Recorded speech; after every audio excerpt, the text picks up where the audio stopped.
happened to you? Well, I got up on my birthday on July 17th, and I wasn't feeling very well. I was kind of feeling under the weather. And I took some medicine, and I found out I was deathly allergic to it. And I didn't know it at the time. And the next thing I clearly remember was being in the hospital. I knew I was there. I could hear things, but I wasn't really conscious. And then the next thing after that I remember was seeing myself on the emergency table, and they were working on me, trying to revive me. I couldn't remember anything. Okay. And then I started hearing conversations. I went to look for my husband, because that would be the first person I would look for. And I saw him talking to the doctor about me. Then I started to listen in. What are they talking about? And they were saying, we're doing everything we can for her, but we don't know. I kind of drifted off for a while, and I guess I closed my eyes, and all of a sudden the next thing I remember was standing there, and I saw this long hall and this bright white light and lots of clouds, and then all of a sudden I saw my grandmother, and I freaked because I knew she had passed away 13 years ago. I kept saying, Grandma, why am I here? And she said, there's been an accident, but it'll be explained to you in time. Just wait, but take care of your family. She kept trying to tell me to go back, so I turned around and I went back, but I couldn't figure out until I came out of this. I sat and thought about it. Then I realized what had happened. Basically, I was just in limbo, that I'd made the decision, I feel consciously, not to stay there. My experience, one morning waking up and doing my daily routine, stretching and yawning, and one stretch, I believe, caused a heart attack. I felt my heart beating real fast, and as my heart was beating real fast, I went off into a coma-like state. And I just remember bright lights, one being red, one being real bright. And I felt myself drifting. And as I was drifting, I was begging not to die. But as I was begging not to die, it was one thing to see the light, but then to hear the voices, one telling me just to come on and one telling me, I will give you another chance. And so at that point, I thought to make a commitment that to God, if He allowed me to live, that I would live for Him until the day I die. I just wasn't ready at that time. As we were coming through a intersection, the light was red and I was slowing down to stop. And when I took my foot off the brake and then put it on the gas to go ahead and, go and kind of coast through the light, the last thing I remember is taking my foot off the brake, and I was coasting through the intersection, and then the next thing I knew, I was in a different place. It was kind of like sheer material all around me. It was a light, and it was like a golden color, and it was kind of like what I think of as being in a cocoon. It was really warm, and I could see someone just on the other side of the material, or on the outside of the cocoon, that I knew was my dad. After it seemed like I had been there for quite a while, I remember looking down to my left and looking, pretty far down, and I could see my family. They each had their own combination of colors that were, like swirling around their bodies and yet coming out in rays. And that was when I knew that it was time to go back. And the next thing that I knew, then I was waking up and the nurses were telling me that I had been in a wreck. Well, more than 90% of people believe there is an afterlife, according to our Today.com poll. But what exactly is it? Some people claim they know because they've actually experienced it. They share incredible stories like reconnecting with deceased loved ones or learning the meaning of life. The accounts are vivid and dramatic, but are they imaginary? Are they a true glimpse into life after death? I just began calmly talking to it and saying how much I wanted to go back into my life, because my baby daughter was only 5 months old at the time and my son was 8 years old. Pledging to make changes in her life, Barbara says she was suddenly back. I shut my eyes up on the ceiling and reopened them, and I was looking right into the orthopedic surgeon's face. It was striking. From that moment on, she was filled with love, peace, and purpose. You sent us a video, and I gotta say, it made me laugh so hard today. I was watching. It's a beautiful video of the Dominican Republic. Do you want to explain what happened before we see it, or how do we set it up? So I had some time off, and right below where I was sort of staying, near where my green room was this beautiful little cove. And earlier in the shoot, it was this perfectly calm turquoise little cove that I could jump by. I actually jumped off this platform into the water and swam over to the beach and walked back. Well, about a week later, this place was completely different because it was now like the ocean was really tumultuous that day, and the waves were crashing like 30 feet in the air. Well, this rogue wave comes up as I'm videotaping this thing and literally washed me almost over the edge of this cliff. And, you know, thankfully, I'm happy you're okay. There's this razor sharp coral that's there that held me up, but it turned me into hamburger on many parts of my body afterwards. But it was one of the near-death experiences of my life, for sure. I only laughing because I know you're okay. But you guys got to see this video. It's just I could see you filming, and it was just a disaster. Anyway, watch this. Beautiful.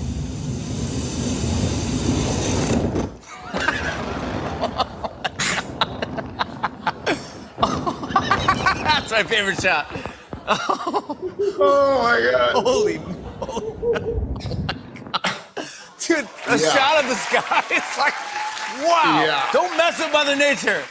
I cannot believe my phone survived that. Me neither. I can laugh about it now, and I never told anybody. You're the first person I've shown that to, because if I'd have shown that to Lionsgate.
Hello, all of my fabulous, beautiful people. How are you all doing today? I hope that you are all doing very, very, very well.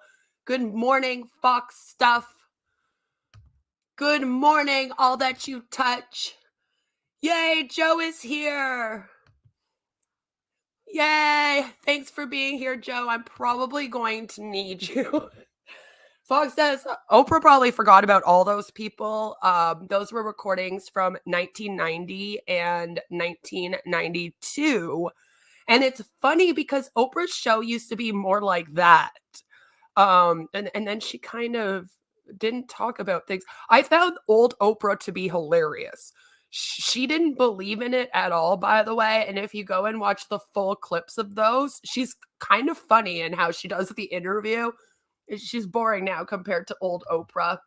So you guys were actually talking about Gary Busey in the comment section while that was going on. And so I wanted to go look it up because, like, missing your picture. Whose picture? What's happening? But I wanted to go look it up because I was like, yeah, actually, let's go check that out, because that's just who I am as a person. I'll just be like, let's go research that right now. That looks like a fun thing to research for sure. And the thing is that Gary Busey actually was, that was in 1988.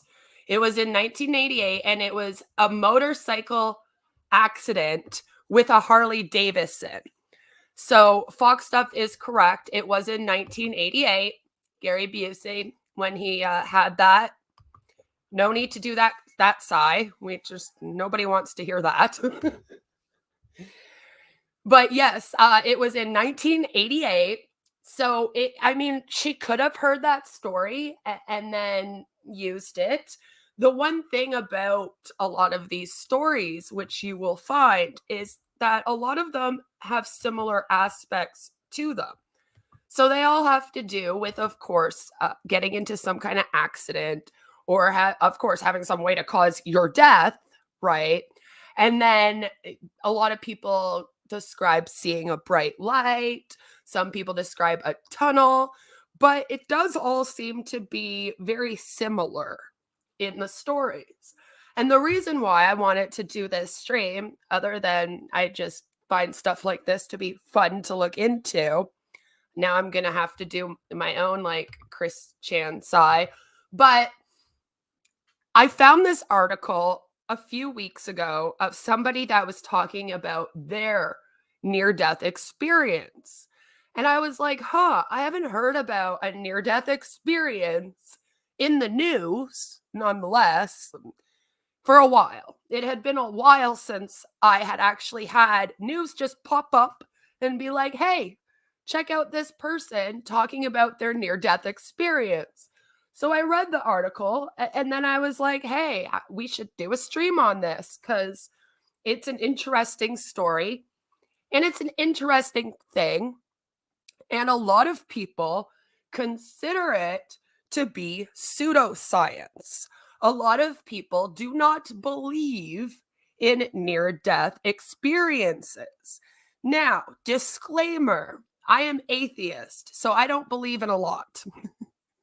I don't believe in an afterlife. I don't believe that there's a heaven.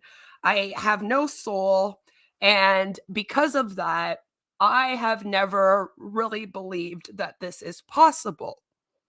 However, I have had what I guess you would consider to be a near-death experience. It's just until I was doing this stream, I never really considered it as one because I don't really think I died. And then that got me into thinking of what else it could be. What else could people be experiencing? Instead of it being like going up to heaven and returning, could it be something else? Because when I was giving birth to my daughter, she was 11 pounds and 13 ounces. And before I got pregnant, I was like 113 pounds. I was a very, very tiny girl. And yeah, I got up to about 300 pounds when I was pregnant because she was so huge. And it was a lot on my body. And when I was giving birth to her, I needed to go in and have a C-section because obviously she was too big for me to do a vaginal birth. Sorry, my husband is giving her a piggyback ride right now and decided that this room would be a perfect room to come into. But while I was doing my C-section, okay, come on, I'm streaming. While I was doing my C-section, like I was having it done, I was having problems breathing. So they had put me on oxygen and they had like an oxygen tank in there and all of this stuff. And I was like really doped up. Okay. I probably had the maximum amount of drugs that you can give to somebody while they're giving birth. Okay. Literally like all the drugs you could take. It was very painful. She was so big. It took a lot of pushing. If you don't know, during a C-section, they basically bounce on your freaking stomach to push the baby out. It's an awful experience. I'm not going to pretend like it's fun at all. It's not. And I stopped counting after about 7 of those, and they had to keep going in order to like get her out of me. During all that, apparently, I stopped breathing for a little bit, just enough for them to go, oh my God, we have to start bringing her back. And then I started breathing again. Now, I remember, of course, being like having my C-section. They're pushing on me. I remember being in a lot of pain. I remember having trouble breathing. And then I saw myself on the table, but only for a brief second. My husband told me, and I heard him say, "Come on, baby, you gotta breathe, you gotta breathe." And I guess this was when they were like about to pull out all the things to like bring me back, if you will. And then I remember like breathing and I was like back in my body, if you will. Now, I never actually sat down after this and was like, oh, this is a near death experience. That's what I had. Blah, blah, blah, blah, blah, blah. I never really, I never really considered it that.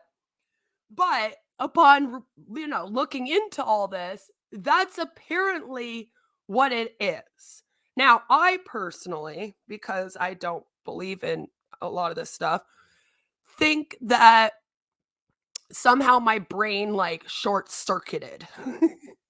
I don't even know if I wasn't pronounced dead or anything. So again, to me, a little bit of a stretch for me to be like, yes, when I was birthing my daughter, I had a near death experience. Like, I'm just never going to really claim that. But apparently, according to how these people all describe their experiences, that's kind of what I had. Like, they would probably consider this to be one. But I always just kind of figured that something weird really happened in my brain because I had a lack of oxygen. I was having trouble breathing. And when that happens, your brain can do like really funky things, okay? Your brain can mess with you. In fact, your brain can mess with you a hell of a lot. Trust me, I know.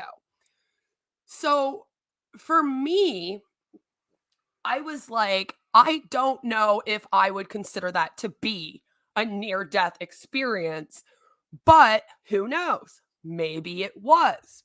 As Alex says, you realize, I don't know why we always have to like come in here, like we have to get into an argument.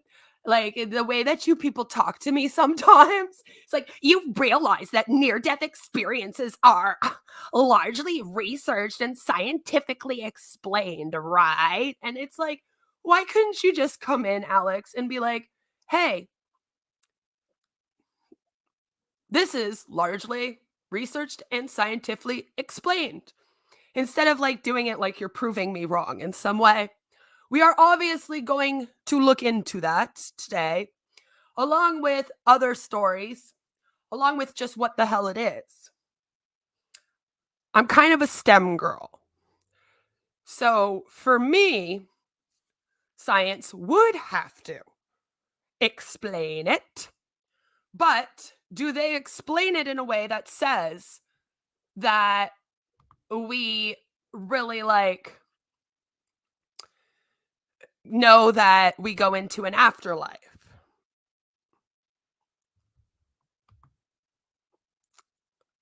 Actually, it is considered to be pseudoscience.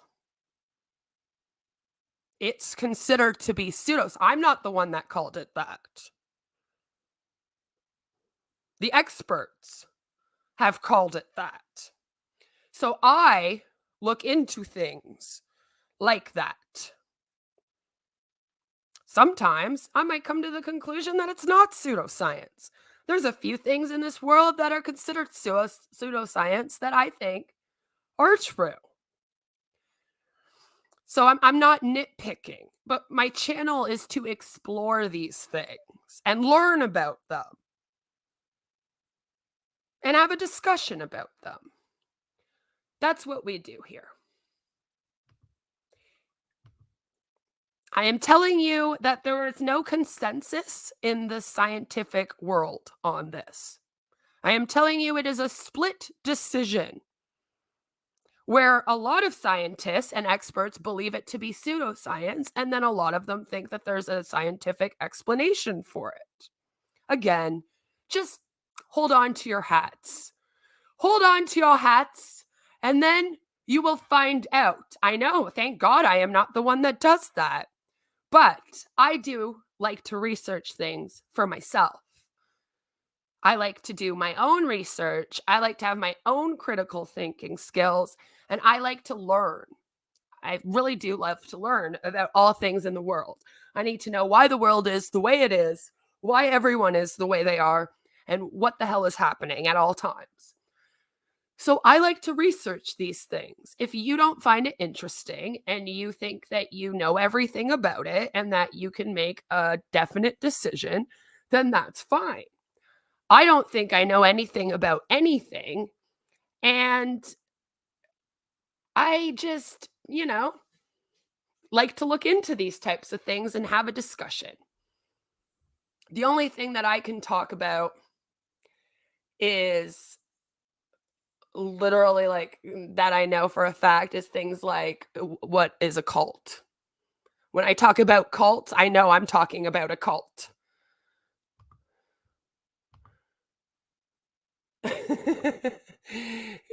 Yeah, see, well, So, let's take a look at it before we have scientist Alex here get all mad and tell us what's science and what isn't science.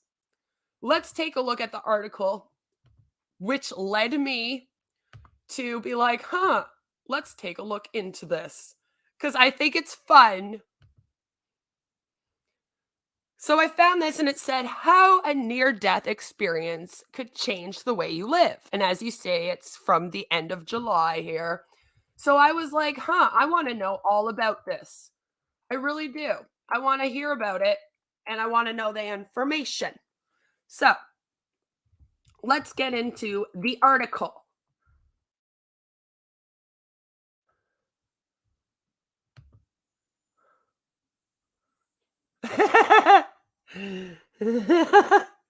Well, I mean, teacup could be. I mean, we can dive into that one day. That could be fun. That could be a fun stream. There is a cult of personality around Chris Hansen. Chris Hansen is a cult of personality. If you want me to be honest with you, that's a thing. Randy Scheifer, I don't know if I'm pronouncing that correctly. I'm sorry if I'm not. Remembers being woken up by his mother's screams at 4 a.m. He was 16 years old at the time. It was 1969. And his family was staying at a hotel while on vacation in New Jersey. Wonder if it was during the summer of love. He ran toward the screams and found his father having a heart attack. He had some CPR training, so he began some mouth-to-mouth resuscitations. But it wasn't working. He ran out into the hallway, pounding on doors, trying to get somebody to come out and help. But nobody did. His father died that night. He was devastated. What's worse is that every time he thought about his father, he would be consumed with feelings of guilt and fear. He'd think about him on that hotel floor, and then inevitably he'd think about his own eventual death. I would go into panic attacks. That's not good. I really don't think that people should be going into panic attacks, even when literally thinking about death. If you're that scared of dying, please go seek some help because that's just not healthy. I'm just saying that's not healthy. I don't even go into panic attacks thinking about SA. All right. So you get some help for that. He said he would get really tight in his chest, and the only way he could control it was to just try to settle himself down and say, okay, get it out of your head, get it out of your head, which is really all you can do is positive self-talk and self-soothe yourself, I guess. Death was a black wall to him and a question mark. That is, until he faced it himself. He had what's known as a near-death experience, which have been documented around the world and can lead people to change the way they live their lives. As we saw at the beginning of this, there was a woman that had a near-death experience, and she went on Oprah, and she actually said that the near-death experience gave her psychic abilities. When she came back, she was a psychic. And it was kind of funny because her husband goes, yeah, well, I don't know if I would call it psychic. She just knows what's going to happen before it happens. And I was like, well, yeah, that's the definition, I believe, but okay.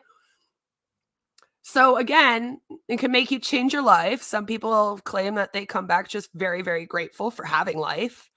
Some people claim that they come back and they have magical powers.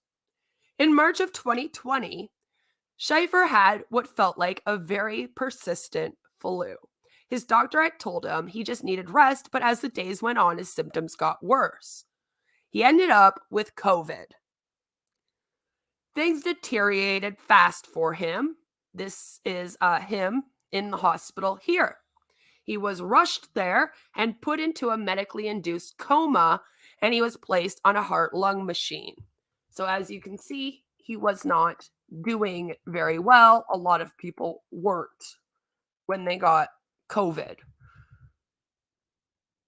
He was unconscious for nearly a month, but he came through.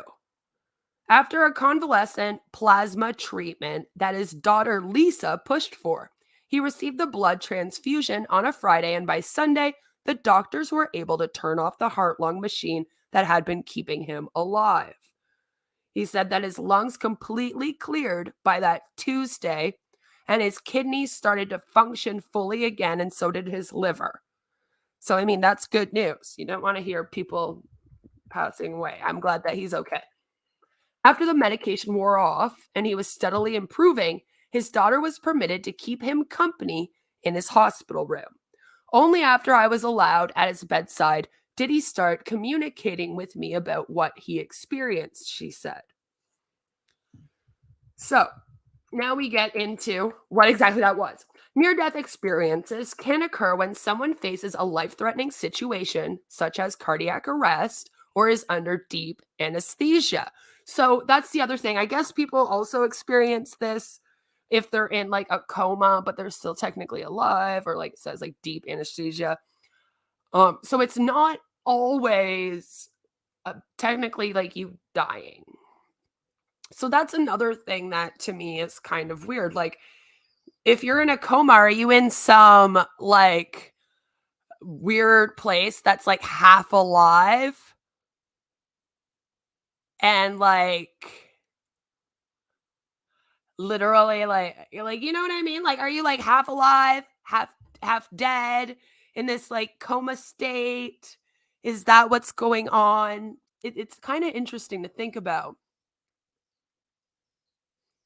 No, you're definitely in the wrong place if you want me to start doing that. COVID can do that. Yeah, unfortunately, there was a lot of people that got really, really, really sick. My friend had an NDE during COVID. Those type of experiences are essentially like DMT. Excuse me. But see, like, that's what I mean. So if you can have that while you're still alive, technically, then is it really you going to heaven? You know, I just, you gotta ask. You gotta ask. So some people have reported the feeling of leaving their body and observing their surroundings. For this dude, though, his journey started with what looked like an airplane fuselage. What? He says there was a moment while he was in a coma when he remembers his consciousness awakening. He was traveling through a kind of tunnel with light streaming through like windows in an airplane. So again, with the tunnel, you will notice that a lot of the people that have these near-death experiences, they all describe this feeling of like love and feeling of warmth and of euphoria, if you will, of peace. They all describe a bright light, and most of them also describe a tunnel. So it's interesting that a lot of the stories are the same. So is that because it's real and everyone experiences going to heaven in the same way, as many people believe? Or is that because a lot of people are hearing stories and then regurgitating the details as their own stories? Or is it because your brain has some kind of funky thing happen and then that's just what you end up seeing? I guess we'll figure out by the end of the stream. Maybe. I don't know. I want to look into all options. But according to Alex, I have to decide what science is by the end of the day or something. So, again, traveled through, it was like an airplane. So we have a tunnel with a light, And he's saying that it was a beautiful, warm, loving light. Again, with the euphoric feeling and the peaceful, loving type feeling. I'm assuming that's all kind of the same feeling that everyone's describing. The tunnel brought him to a large room with arched windows and stained glass. It was also permeating with that same warm, loving light. Then he says a gentleman approached him and said he didn't belong there, that he had to leave. Imagine like getting up to heaven and then someone comes out, like kicks you out. You're like, yeah, I made it to heaven. They're like, actually, you don't belong here. You gotta go home. Just like, oh, okay. He walked out through a giant oak doors into an even more serene scene. I remember going through the doors and it took me out into a golden city and it was absolutely stunning. When he first described the city to his daughter Lisa, he said it was like Paris, but more beautiful, more pristine. He says the grass in the parks was a deeper green than anything on earth. That's another thing. A lot of people, if they describe like lights and colors in their near-death experience, they claim to say that they're like more vibrant. They're more vibrant. Nah, I do think you should have your conclusion ready before you make a stream on a subject, but this is a deep dive stream where I deep dive the subject with people. Sometimes I like to research with other people around instead of just alone in my living room for a video. If that's okay with you, Alex, if that's okay, can we do that? Because I'm not trying to convince anyone of anything. Just saying. Yeah, Joe's like, sorry, you're in the wrong place. You're in the wrong place if you think I'm going to stick up for Hanson. This is not the place. Sounds like she's describing Cornville, Maine. So yeah, just we have fun here. Whether or not coma should count seems like semantics. Well, my whole thing is if you're in a coma, you're not actually passed on. As far as I know, you're still very much alive. It's usually the coma and the machines that are keeping you alive.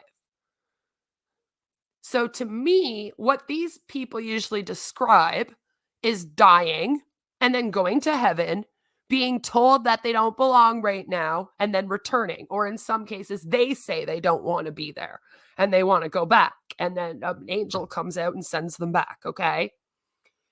So my whole thing is if you're in a coma and you're still very much alive, then wouldn't what you experience be different, technically, than a near-death experience? Are these people dying and going up to heaven and then told to return?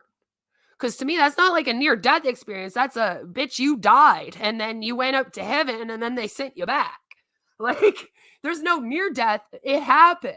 You just returned somehow. So I'm just wondering. I'm just wondering. I find it interesting to ask these questions. So he says that he has been to the Highlands of Scotland. But this awestruck stroll took a turn when he realized he didn't know where he was or how to get back. He felt lost. I remember sitting down, I started to panic and I started to cry. That feeling of warmth left him. He says he felt cold and scared. Suddenly, I looked over my shoulder and saw this big white staircase that rose up in the sky as far as you could see. It's a staircase to heaven. See? Leonard Skinner was right. He began climbing the staircase, crawling on his hands and knees. And then he says someone called him by name, grabbed him by the shirt, and whisked him away. Like flying? I remember it's going black. Back to my little dark, sedated world. His daughter listened to his story intently, but let him know that he hadn't traveled to any cities lately.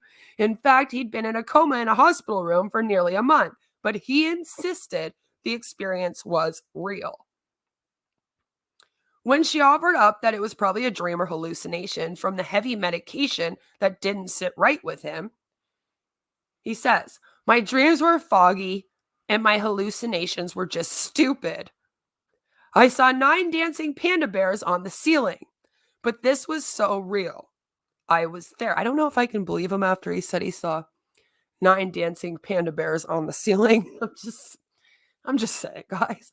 This was so real. I was there. I was involved in my environment, and I felt so much peace and love and acceptance, more than I have ever felt before. His daughter, Lisa, started noticing differences in her dad almost immediately after he got home. Like when he started opening up about that night, he watched his father die from a heart attack. My mom and I sat in the kitchen island and he just spoke. He says he was telling us about it.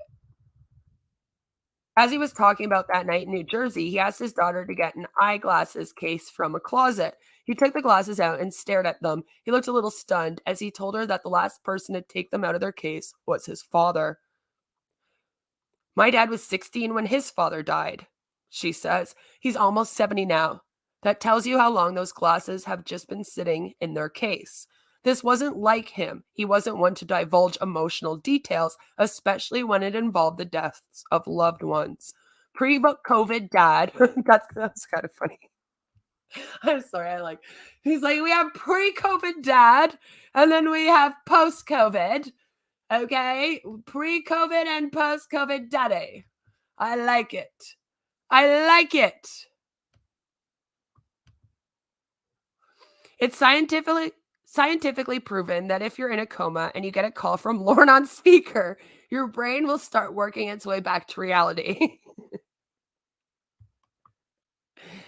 That would be very scary. That would make me be like, "Please kill me now. Please smite me.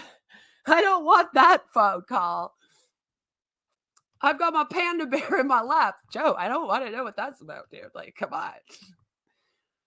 Do you think if your body is not functioning, your brain might do funky things because it's trying to jumpstart your unresponsive body? Probably. Probably.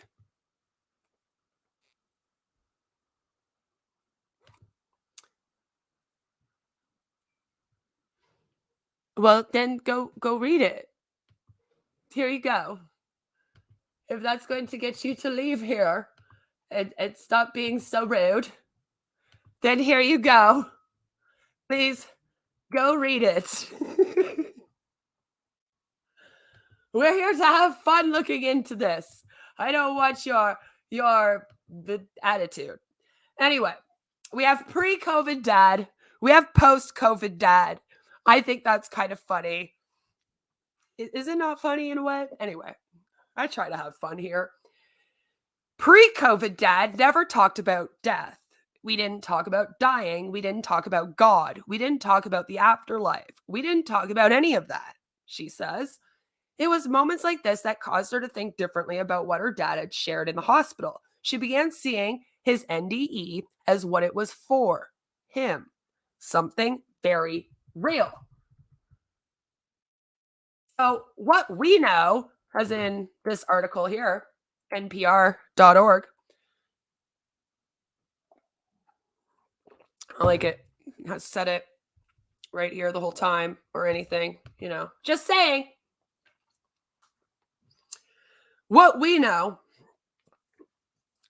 I guess collectively from their research, is that experiences like that are not uncommon. I played several, and trust me, if you go and you look up on YouTube near-death experiences, a whole bunch will pop up. It's not hard to find people telling stories of near-death experiences. It's all over the place. It's not hard to find. And as you guys saw, Oprah has a few episodes on it where she interviews people. If you're interested in that, again, old Oprah was funnier than new Oprah. Pre-COVID Oprah is funnier than post-COVID Oprah. So researchers have found that between 10 and 20% of people who have a documented cardiac arrest, that is when your heart like stops, will report a near-death experiences. And that's Bruce Grayson. He's a professor of psychiatry and neurobehavioral science at the University of Virginia. Neurobehavioral science sounds fun. Grayson has been studying firsthand accounts like this man's for about 50 years, looking for patterns. And like I said, like there are patterns. There are some patterns in these stories. And you have to kind of question why. Is it because everyone's experiencing the same thing? Or is it because, people are hearing the same stories and that kind of thing? There's a way to ask questions where you just ask a question to get the answer. And there's a way to ask questions where you're rude and you're condescending and you're an ass. And I choose not to. I give you the same energy you give me. So if you're getting pissy energy from me, it's because you're asking questions in a pissy way. Just because I'm on YouTube doesn't mean I have to be polite and deal with you being an asshole to me. I think that some people get that wrong. Like I said, people ask me questions all the time, but they don't ask them in the same way you've asked several of them here.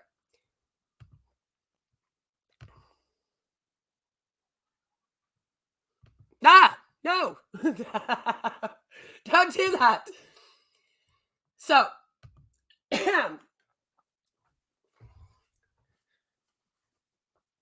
this gentleman has been researching this for 50 years, looking for patterns. There is some patterns, like I've said. If you go through several of the stories, you will find patterns. Like a lot of them describe tunnels, the bright light, the euphoric feeling. Those are patterns within these stories. The best definition we have is that it's a profound experience that many people have that includes enhanced thought processes. Your thoughts are faster and clearer than usual. You have a sense of being in a timeless state. You often have a review of your entire life. It includes strong emotions, like a sense of overwhelming peace and well-being, a sense of oneness with everything, an experience of unconditional love, and a sense of being outside the physical body. A lot of people describe like seeing themselves, seeing other people, like they have come out of their body, an out-of-body experience. Most surprising to Grayson is that people can see things in their near-death experiences that will later be corroborated as accurate. Like certain tools used during open heart surgery or conversations that happened when they were unconscious or pronounced dead during. And that is something that you'll notice as well. A lot of people that experience these near-death experiences will say that they can hear what's going on around them. I mean, even in my lovely little fake-ass one, if you will, like I saw myself on the table. Do you know what I mean? So it tends to be a thing where people will hear the voices, see themselves, and it's apparently something that is extremely common. Extremely, extremely common.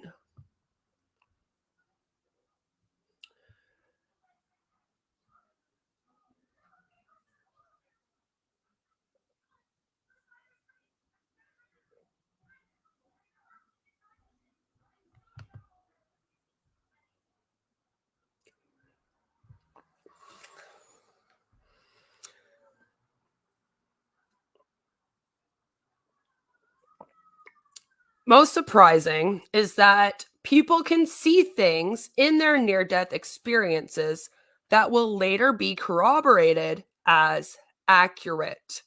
like certain tools used during open heart surgery or conversations that happen. The most significant is what comes after.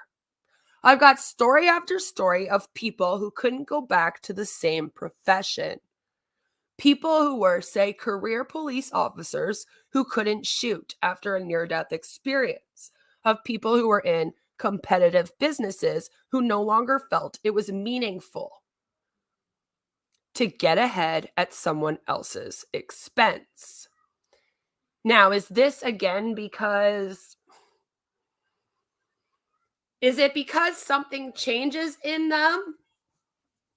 Maybe where after a near-death experience, they get almost so happy to like be back, I guess, if you will. Be back. I guess that's how you would put it, wouldn't it? Be back in life.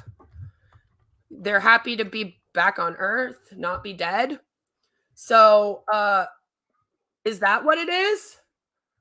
They're just happy to not be dead. So they like, I don't know, live better. Or maybe a police officer who can't shoot after, maybe his near-death experience ended up being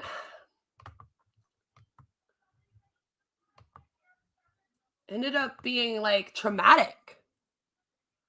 What if he had a traumatic experience? You got to wonder about that. Grayson says these people often change their careers or make other dramatic lifestyle changes. Again, is it because of something that everyone experiences that's the same? Or is it because each person has a new appreciation for life? Like, which one is it? I feel like we're doing ourselves a disservice if we don't ask these questions.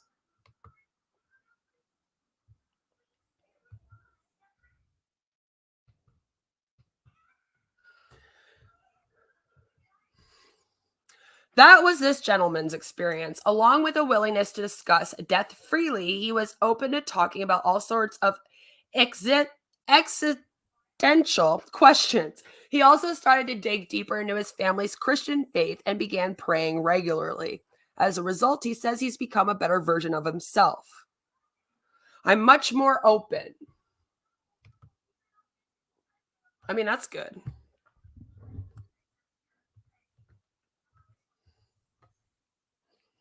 So he's much more open and much more understanding than he was before. And he's a much more loving husband and father, which, I mean, there's nothing wrong with that. Is this?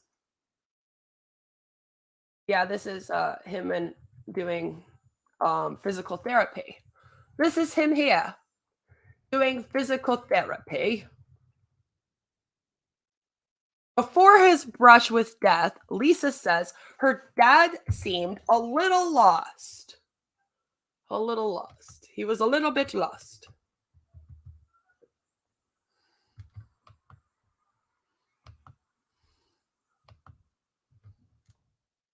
Just a little bit.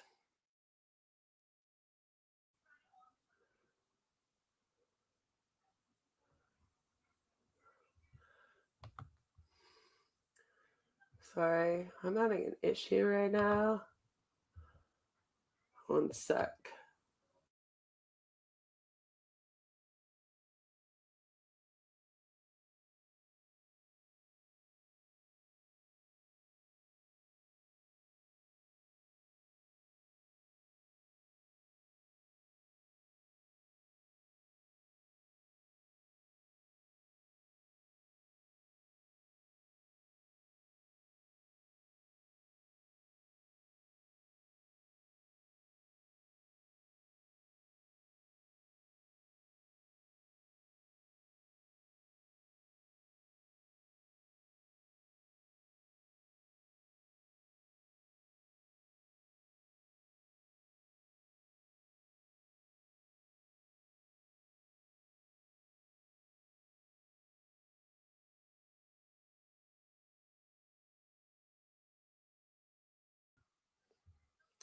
All right.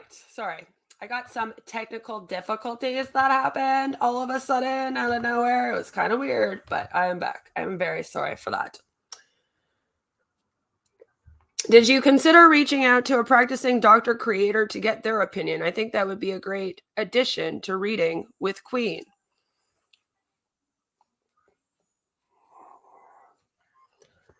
Why would I need to reach out to a practicing doctor when I can, like, read up on it? I am not going to be reaching out and bothering anybody over this. Jesus.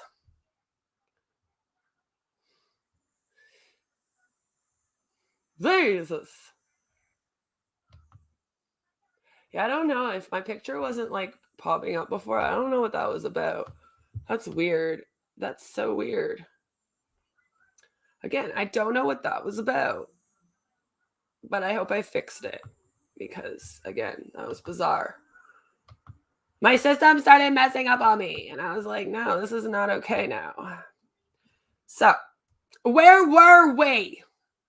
Where were we? We were looking at this lovely gentleman, and then we were talking about how people had to adjust to this new man because he got a lot of changes happening due to his, like, thing. It was just an idea, get an expert opinion. Is that not better than just reading? Sounds more interesting in my opinion. Here's the thing. I'm not, like, twisting your arm to be here. If you don't want to come and research this with me, you don't have to. I find it fun. I find it fun. Also, I don't really, is there a doctor expert around me in near-death experiences? I don't think there is. I don't think there is. I like to come up to my own conclusions while researching things. I think it's fun to look into things. Again, if you don't understand my apparent autism, then you can go. Before his brush with death, Lisa says her dad seemed a little lost, just going through the motions. A lot of us seem to be, right? It's very easy to start living that way, especially when you're doing like the same thing every day, like going to the same job every day, etc. Sometimes you start living on autopilot.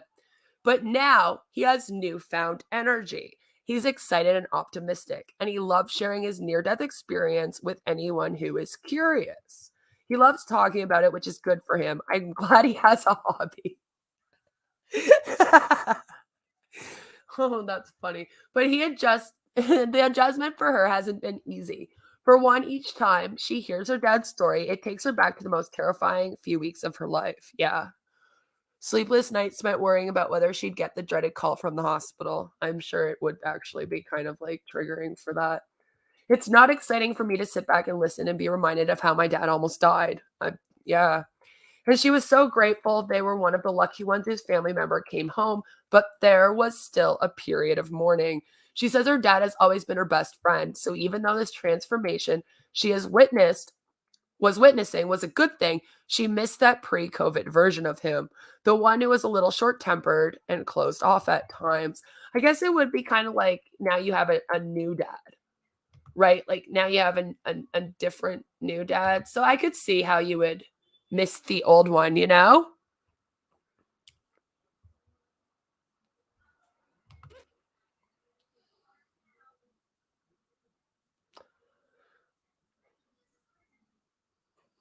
I can't help you learn how to research, Alex.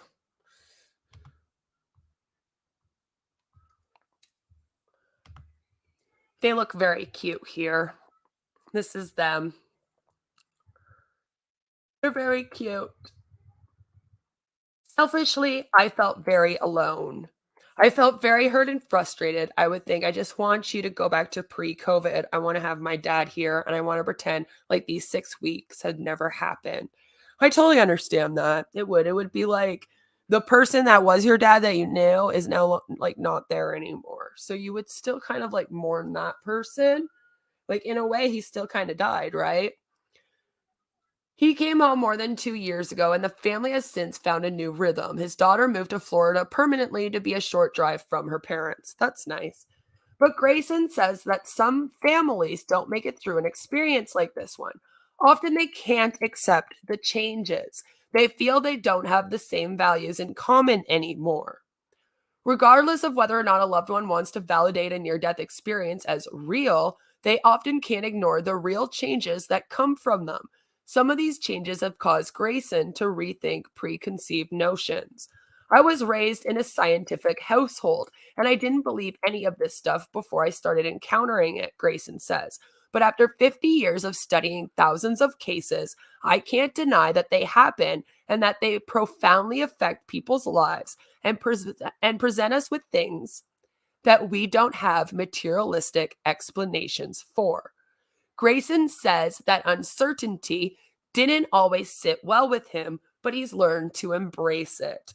It becomes like an old friend, probably because near-death experiencer after near-death experiencer has told me that the universe is a friendly place. It's nothing to be frightened of, and the fact that you don't know the answer doesn't mean there isn't one there. That there's something that's greater than us that is in control of things. I can't say that I believe that, but I certainly have absorbed the feeling that this is a safe place to be. For Schaefer, his explanation is simple. He's no longer afraid to talk about death because he's no longer afraid of death. And I mean, that makes sense, right? If you're not fearful about it anymore because you feel like you've already died and then come back and that maybe it's not as scary now for you, you'll be able to talk about it a lot more. Now, those panic attacks that he used to have when he was thinking about dying don't happen anymore. And he says himself, I've been there, I've experienced it. So again, I guess in that way, it's good. So, at least now he doesn't have like the panic attacks and whatnot whenever he discusses this. They are cute. I know. Aren't they cute? I thought they were cute. I was like, oh, they actually have a picture of them together. I like this. Very cute. And I can understand how it would be hard for family members. Like if someone has an experience like that and then they kind of return and they're completely different, I could understand how you would still have a sense of mourning, almost like the old person you once knew had passed on and now you're with, post-COVID dad instead of pre-COVID dad. Like that makes sense to me. I'm sure there's lots of times that family member will go and experience something that changes them. And then people feel like they have to mourn them. I mean, I know that happens when you join a cult as a family member, and then your family feels like you're a completely different person and they are mourning like the old version of you. That can happen. So it makes sense that it would also happen here. So let's have some fun now. Well, then go do your own channel. Go to your own channel and talk about it on your own. But this is what I'm doing here. Thank you. Lord. So let's piss off Alex even more and go and take a look at Wikipedia because I'm a bitch like that. A near-death experience is a profound personal experience associated with death or impending death, which researchers claim share similar characteristics. When positive, such experiences may encompass a variety of sensations, including, and not limited to, detachment from the body, feelings of levitation, total serenity, security, warmth, the experience of absolute dissolution, and the presence of a light or many lights, as you heard, but at least one light. When negative, such experiences may include sensations of anguish and distress. Explanations for near-death experiences vary from scientific to religious. Neuroscience which, if you want to know, my mom has a master's in neuroscience from McGill University. Just throwing that out there.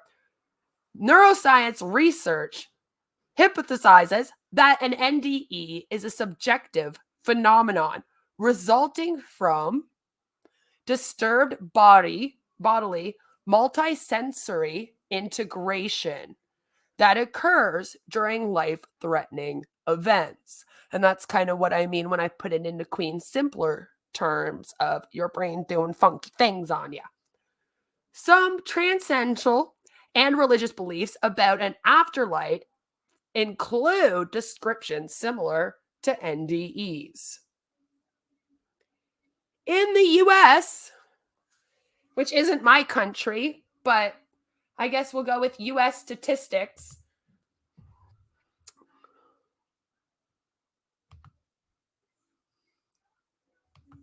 I just don't know what you're doing here.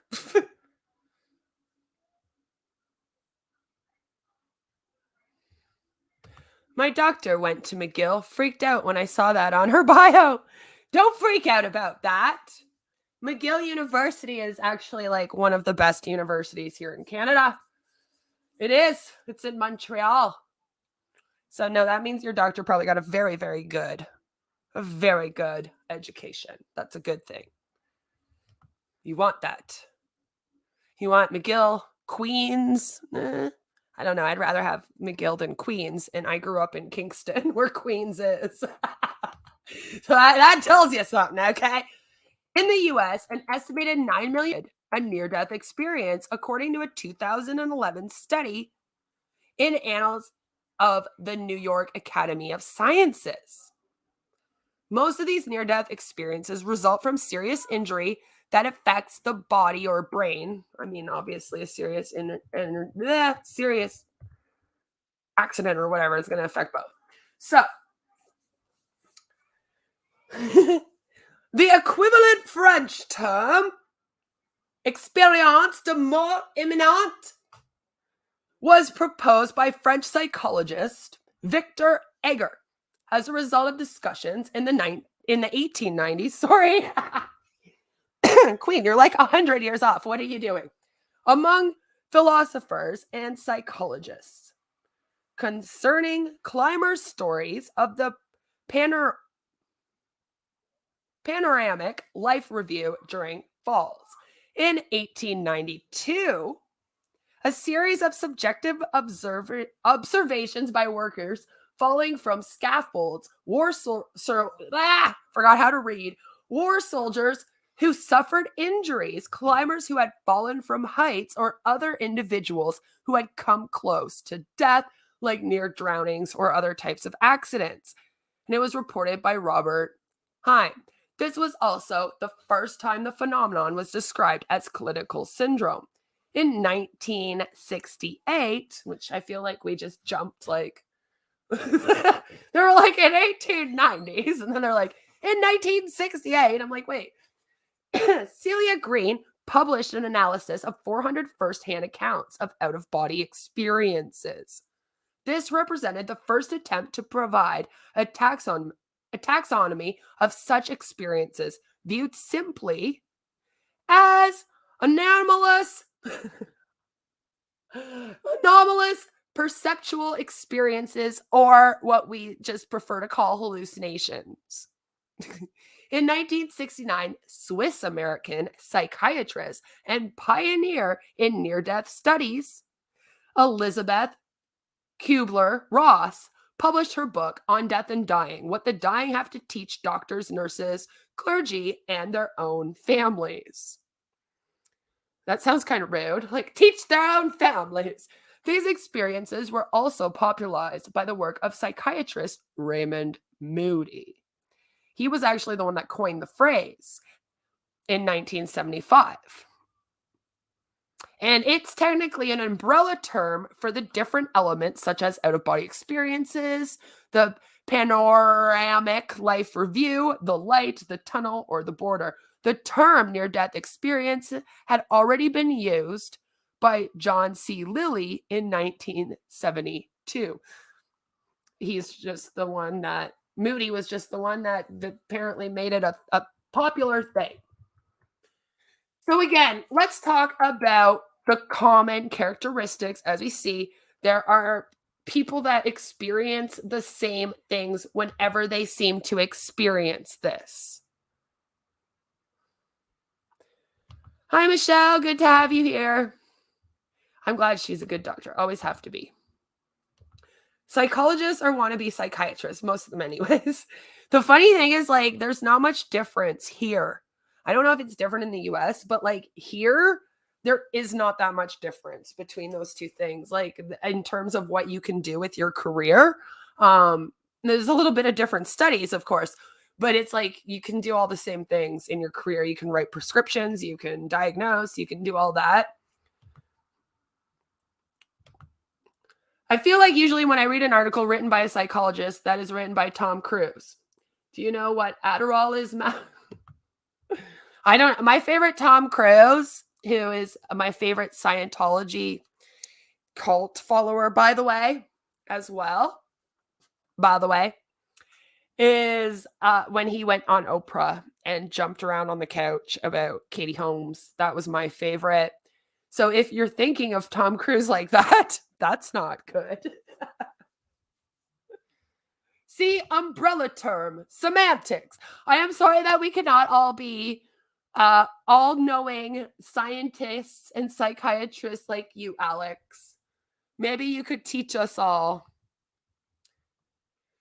So as I stated before, there seems to be a pattern, as all of these guys that have studied this have all noticed, that there are common traits that are reported, seems to be over and over again whenever somebody has one of these. They actually also tell us here, which makes me like freaking laugh a lot, is that in the US, 46% of the population believes in guardian angels. I just found that interesting. I didn't realize that we had so many religious people in the US still.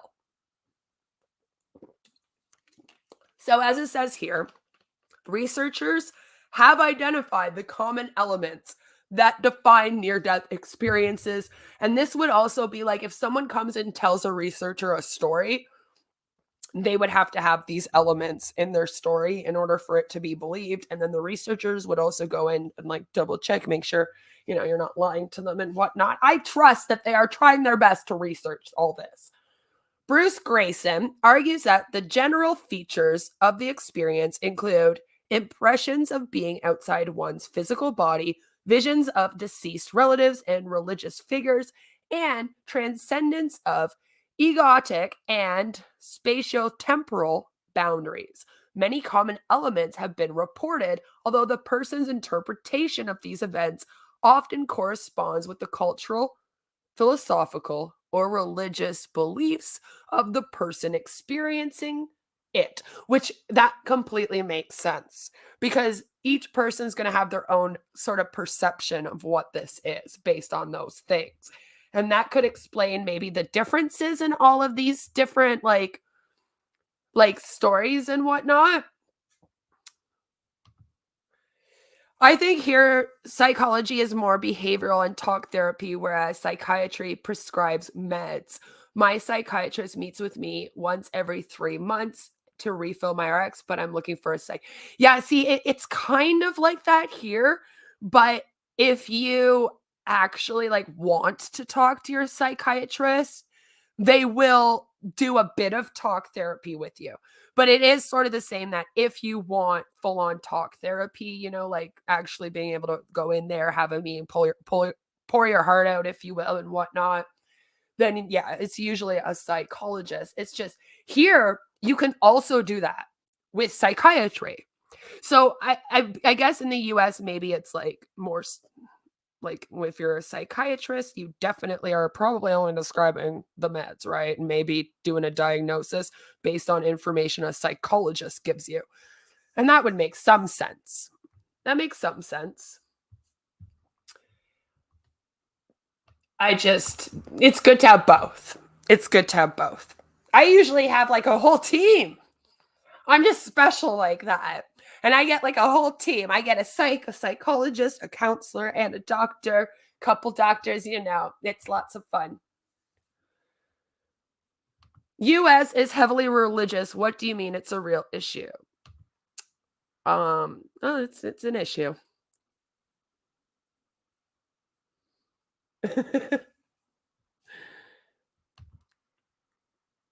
It's a huge problem, maybe the biggest problem. It could be. I find that the new age religions, see, I'm in Canada, so it's a little bit different. I feel like in the US, you are correct. And there, it's also a lot of the Christian religions that are a big problem. Here, it's more of the new age religions. And I'm sure you guys also have an issue with that as well. But yeah, I could see how, especially in like southern US, how that would be an issue. It could be. Michelle's clearly not read that holy 407-page chat log. No, most people don't. All you need are essential oils, and then you could be cured at all. Organized religion is always an issue. Okay? They are. I feel like they're cults, but again, even though me and a lot of the people I hang out with feel like organized religion is a cult, people get very mad when I announce that. But let's look at all the common traits. So we have a sense awareness of being dead, which, I mean, at least they let you know, I guess. A sense of peace, well-being, painlessness, positive emotions, a sense of removal from the world, an out-of-body experience, a perception of one's body from an outside position, sometimes observing medical professionals performing resuscitation efforts, a tunnel experience, or entering a darkness, a sense of moving up or through a passageway or staircase. And sometimes, as you heard, it could be both. Some people see the passageway and then they go up the stairs. A rapid movement towards and or sudden immersion in a powerful light or being of light, which communicates telepathically with the person, as in via the mind. An intense feeling of unconditional love and acceptance. Encountering beings of light. So that's like when that one lady was describing seeing her family all over, and they were all different, like light beings, that sort of thing. Beings dressed in white or similar. Also the possibility of being reunited with deceased loved ones. That's a big one. I feel like probably half of the stories out here, they say that, a deceased loved one or even friend of theirs, I guess that could be considered a loved one too, shows up and leads them in some way. Experiencing euphoric environments. Receiving a life review, commonly referred to as seeing one's life flash before one's eyes. And they have actually done some research on that. And apparently everybody experiences that before death. That is actually like an actual scientific thing that happens in your brain. Apparently your brain almost like does this short circuit thing, and then it will play to your brain again like a lot of the memories of your life. And that's what people are experiencing. I was Wiccan for more than half my life. I'm so sorry. I'm so sorry. So I'm ready to get heated watching how they use Wicca to push oils. A lot of them do use the pagan and Wiccan beliefs to push oils. It's one of the biggest ones that they prey on, other than like Christianity, of course. As this one said, though, the doTERRA witches aren't Wiccans or pagan. I would consider them to be fake, whatever they are, because I had Jamie Smith on my channel, and she has similar beliefs to that. I don't want to say like literally. Oh, I missed the first part. Sorry. Oh, I'm actually doing a collab reaction video today covering a Wiccan coven team in doTERRA. Yes, yes, do that. Is it with Jamie? Because I did that with Jamie. Me and Jamie Smith did that here on my channel. And we looked at the doTERRA witches, and they're very, very worrisome. But I wouldn't consider them to be pagan or Wiccan. I feel like they're yay, it's with Jamie. Oh, I can't wait. That'll be a great video, Michelle. I'll share it when it goes up.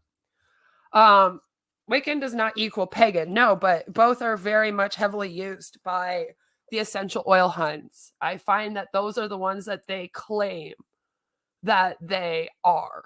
And then actually those witches get them mixed up, by the way. So they're love and light witches, but they do pull from all of those lovely spiritualities, and they butcher them, and that's why I wouldn't consider them to be any for real, because I feel like that even those that believe in this religion and are not like culty with it or dangerous, like they would look at them and not want to claim them. I'm just saying. So there are some people that believe in these similar things, and they just have a belief, you know. No, they wouldn't be Wiccan. My stalker covered them, and in one video, they said they're not Wiccan. She's not trying to be me at all, though, guys. At all. So yeah, Wiccan, pagan, they are obsessed. Yeah. Well, that's, yeah. The doTERRA people aren't spiritual at all. No. And I don't, like I said, I don't think anyone that actually would consider themselves to be in those spiritualities would ever claim them. So I'm not surprised, for example, because I think Fox and Compass considers herself to be in those spiritualities. So if she does and she says they're not Wiccan, that's kind of what I mean. Like, I don't think that anyone that actually does want to have those spiritualities would ever be like, oh yes, these doTERRA witches, I guess is what we call them. The doTERRA witches, they're one of ours. Yes, I have had a lot of problems with that person for many, many years. They do not like that I am on this platform, and then they do everything that I do. I'm pagan and used to be in a Wiccan coven. I know witch doesn't equal Wiccan and pagan doesn't equal Wiccan. I just thought they were Wiccan. Doesn't really matter. Yeah, you know the difference. There is a difference. I don't think if they know the difference, though. And that's what I mean. Like, you can't really claim to be one of those things if you're like constantly mixing everything up and not following the path, you know. I just think that that's not really fair. It'd be like claiming that you're Christian, but then also somehow like you're doing like Hinduism and stuff. Like, it's just weird to like mix different religions and spiritualities and things like that, and then like claim to just be one. I just, just say you're spiritual and you study several of them if you're going to do that. But don't like claim you're one and then, be like, oh, but I also study 500 other ones and do 500 other things. So everyone experiences the life flash before one's eyes. Some people say that that's like, heaven playing your life back to you. God plays your life back. But they have done a lot of studies and proven that your brain will just almost like play random memories at the end of it working. Maybe we'll mention more on that. Approaching a border or a decision by oneself or others to return to one's body, often accompanied by a reluctance to return because, that place is so wonderful. suddenly finding oneself back inside one's body, because I mean, you do have to return, connection to the cultural beliefs held by the individual, which seem to dictate some of the phenomena experienced in the NDE, and particularly the later interpretation thereof. Meeting the dead and hallucinating ghosts in an afterlife environment. It is also important not to confuse an out-of-body experience with a near-death experience. An out-of-body experience is a part of a near-death experience, but most importantly, it can happen in other instances than when a person is about to die, such as fainting, deep sleep, and alcohol or drug use, where there are many cases of people claiming to have lived through an out-of-body experience, seeing the world outside of their physical body. And that's why I kind of said, like, in terms of my thing, when I was giving birth to Hannah, when I was doing my C-section, I've never considered that to be like an out-of-death experience.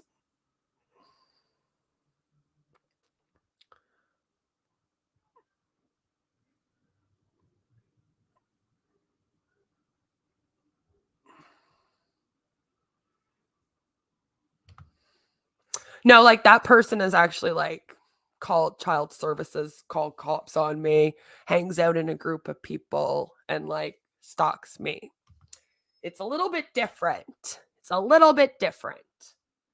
Unfortunately, when you're a content creator out here, people just randomly want to start looking up your entire life story and then blasting it all around. And then they follow you around and then they say they hate you, but then they do all of the same videos you do. It's very strange. I don't remember one when I was drinking. Joe's like, damn it, I missed out on one. Maybe, Joe, you didn't drink enough. You didn't drink enough. Yeah, that's done on purpose.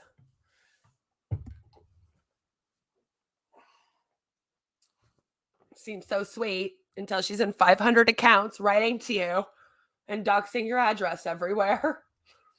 A 1975 study done by psychiatrist Raymond Moody, who, again, he very, very well-known researcher in NDE, very well-known.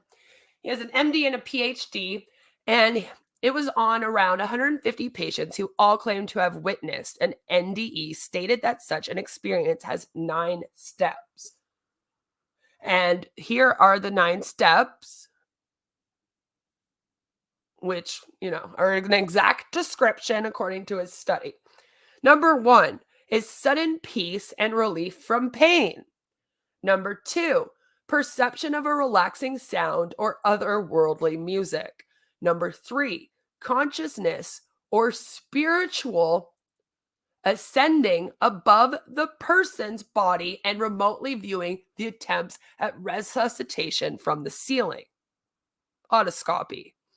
The person's spirit leaving the earthly realm and ascending rapidly through a tunnel of light in a universe of darkness, arriving at a brilliant heavenly place, being met by people of the light, who are usually deceased friends and family, in a joyous reunion. Is there a barbecue? I want to go. Meeting with a deity that is often perceived just as their religious culture would have perceived them, or as an intense mass emitting love and light. And see, I wonder about that because, like, if there is a God, let's say, right, wouldn't there just be one God? Like, when you die, wouldn't you find out who that God is? Like, which religion is right? All right, it causes wars and shit. Do we never get to find out? We just go up to heaven and see whatever one we believed in? Jesus, I'm going to be mad if that happens, okay? If I die and I don't get to find out, I'll be upset. That's the last thing I want to learn before I die, damn it. In the presence of the deity, the person undergoes an instantaneous life review and understands how all the good and bad they have done has affected them and others. Then the person returns to their earthly body and life because either they are told it is not their time to die or they are given a choice and they return for the benefit of their family and loved ones. So, again, that seems to be very similar to the ones that we heard at the beginning of this video, which if you missed it, I do recommend watching it after this. A case a day. Should have done it. Damn it, Joe. This is why you don't buy a 6-pack.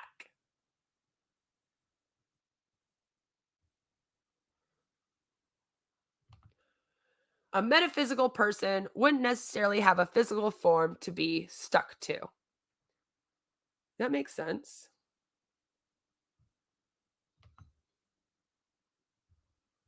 That makes sense. I've had that person try to strike down my channel on 4 different occasions. So I'm just putting that out there, okay? If you don't like someone on the platform, just stay away from them. You don't have to attack them. You don't have to go off at them. You don't have to report all their posts all over the internet, try to get them kicked off of all social media. You don't have to. It's simple. You just go do your own thing and then forget they exist. Apparently, that's very hard for a lot of people. So now it says here that Moody also explained how not every NDE will have each and every one of these steps, and how it could be different for every single experience due to the potential confusion or shock attributed to those who experience near-death experiences. It is important to treat them in a common understanding way right after their return from the afterlife. Dr. Moody describes the correct approach to an NDA patient is to ask, listen, validate, educate, and refer. Kenneth Ring, in 1980, subdivided the NDA on a 5-stage continuum using Moody's 9-step experiment as inspiration. The subdivisions were: number 1, peace; number 2, body separation; number 3, entering darkness; number 4, seeing the light; and number 5, entering another realm of existence through the light. There is also a final stage in NDEs, which is the person in question returning to their life on Earth. Charlotte Marshall, a neurophysiologist from the University of Liège and the University Hospital of Liège, who led a team that investigated 154 NDE cases, concluded that there is not a fixed sequence of events. Yvonne Kaysen, MD, classified near-death experiences into 3 types: the out-of-body type, the mystical or white light type, and the distressing type.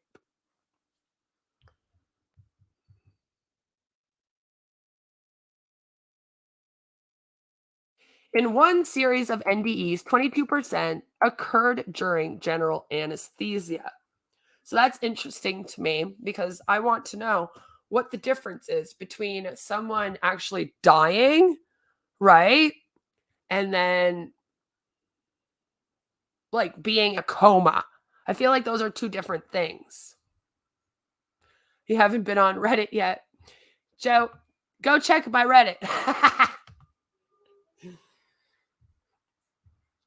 Yes, TCAP is a mess. Stay very, very far away from TCAP and anyone that hangs out there. Just saying. Ask your mom for a textbook. My mom lives in a different province. So unfortunately, I can't. Also, with TCAP and their friends constantly doxing people in my life, all my ex-boyfriends, everyone I've ever known, I would prefer not to have my mom anywhere near this platform. They have already tried to harass my parents when they doxed my maiden name back in 2020. So I would prefer not. Thank you. No, not all, but you have to be suspect. Be suspect of a group of people that claim that they are against them, but then they literally make fake accounts as them to harass people like me because they think it's funny that I have a trauma disorder from being a survivor of pedos when I was a child. Just like put that together. That's when I say, please just stay away from these people. That's very scary to me. If you are a woman and you are a survivor and you go anywhere near that group, just do not share your story. Don't ever go to Hanson with a story, and protect yourself. Don't let them know where you live. Don't let them know anything about you. And that's sad to say, but it's just the truth. Who needs someone? I don't know. I don't know, Alex. Again, you can go on. Joe, please remove Alex. They're just driving me nuts. They're just here to complain. I get enough complaints. We don't need this. So I want to take a look now at Bruce Grayson's composition of final NDE scale. So this is the scale that they use to kind of tell if it's a near-death experience, if you will. It's very complicated, but they go through all of the component and questions, and then they have a weighted response where you put either a 1 or 2 or 0 for neither. Usually 0 is neither. And each 1 or 2 stands for something different. I'm not going to sit here and read through the whole thing because you'll be like really bored. But I do recommend coming and taking a look at it. Were your senses more vivid than usual? 0, neither. 1, more so than usual. 2, incredibly more so, just as an example. Did you seem to encounter a mystical being or presence? 0, neither. 1, unidentifiable voice. And number 2 is definite being or voice clearly of mystical or otherworldly origin. So you would fill this out, and then according to the Ratch rating scale, the 16 multiple choice questionnaire can be universally applied to all NDEs. It yields the same results no matter the age and gender of the victim, the intensity of the experience, or how much time elapsed between taking the survey and the NDE itself. With the results ranging from 0 to 32, the average score is 15, and the one standard deviation below the mean is 7. Scores below 7 are a subtle NDE, while 8 is considered a deep one. And of course, one that is 8 or above would be stated to be intense. And this is how Dr. Jeffrey Long set out to discover the reality of near-death experiences, mostly linked to cardiac arrest victims. He used this scale and then also reviewed the NDERF studies. Now, the after effects. NDEs are associated with changes in personality and outlook on life. Ring has identified a consistent set of value and belief changes associated with people who have had a near-death experience. Among these changes, he found a greater appreciation for life, higher self-esteem, greater compassion for others, less concern for acquiring material wealth, a heightened sense of purpose and self-understanding, desire to learn, elevated spirituality, greater ecological sensitivity, and planetary concern, a feeling of being more intuitive. I also want to bring up the more intuitive feeling could also be like feeling of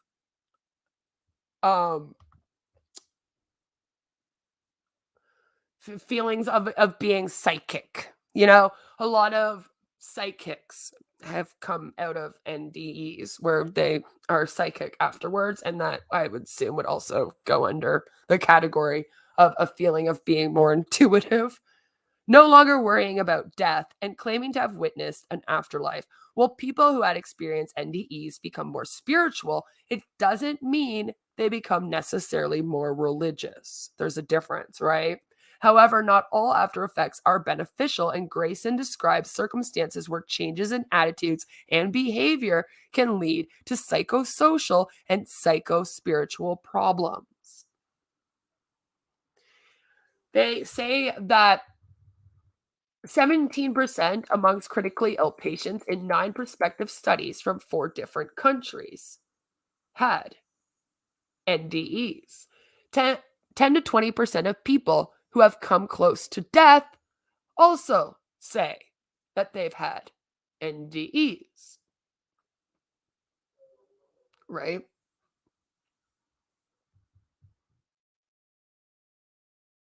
We're not going to get into the study done by the LDS because I don't want to. How about that? There has been a lot of clinical research in cardiac arrest patients. They have the Parnias study in 2001, Van Lommel study, which I think that was also in 2001, wasn't it? Yep. Awareness during resuscitation, AWARE study, AWARE 2, medication-induced NDAs. And that's the other thing is a lot of people claim to have experienced near-death experiences while they're meditating. And again, that's the same sort of brings about the same question to me as like when you're in a coma. Because I mean, when you're meditating, you're not dead and you're not really having a near-death experiences, right?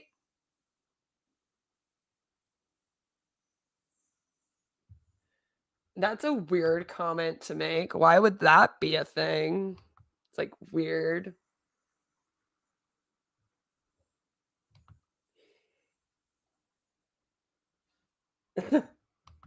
Probably not.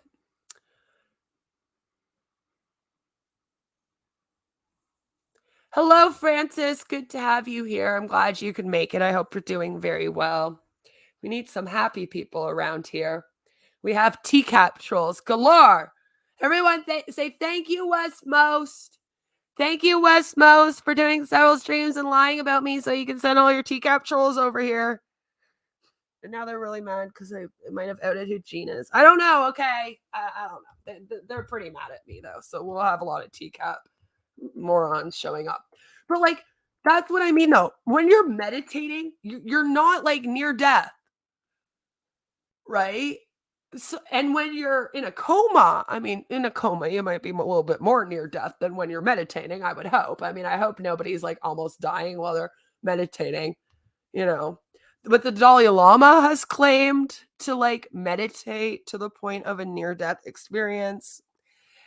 But again, to me, that is, don't worry, Joe, they will not come.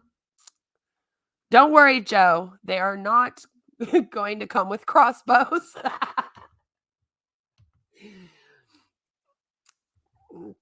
I mean, that's true. I got nothing other than that's true.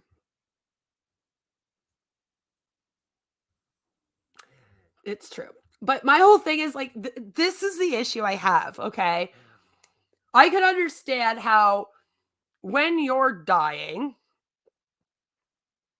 right? How you could have like a near-death experience. That makes complete sense to me.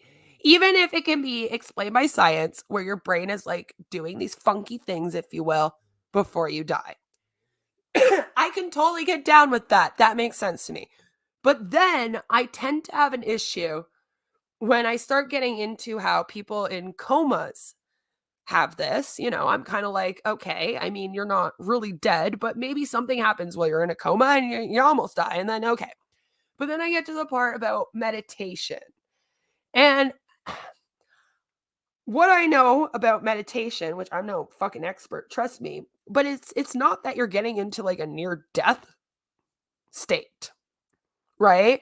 Like you're supposed to be getting to like a peaceful state, if you will, finding your center, aligning the chakras and whatever else it is that people believe in when they meditate, you know, that kind of thing. Remember me and my soulless, cold heart and atheist ass, you know.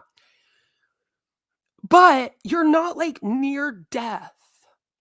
So this is why I'm like, I don't understand how you could be like meditating and then have like a near death experience while meditating, unless you're like meditating and then someone comes and hits you with their car.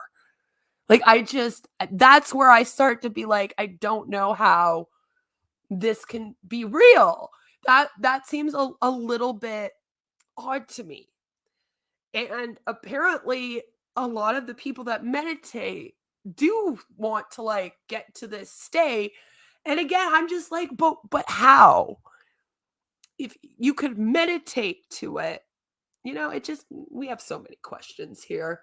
So many damn questions.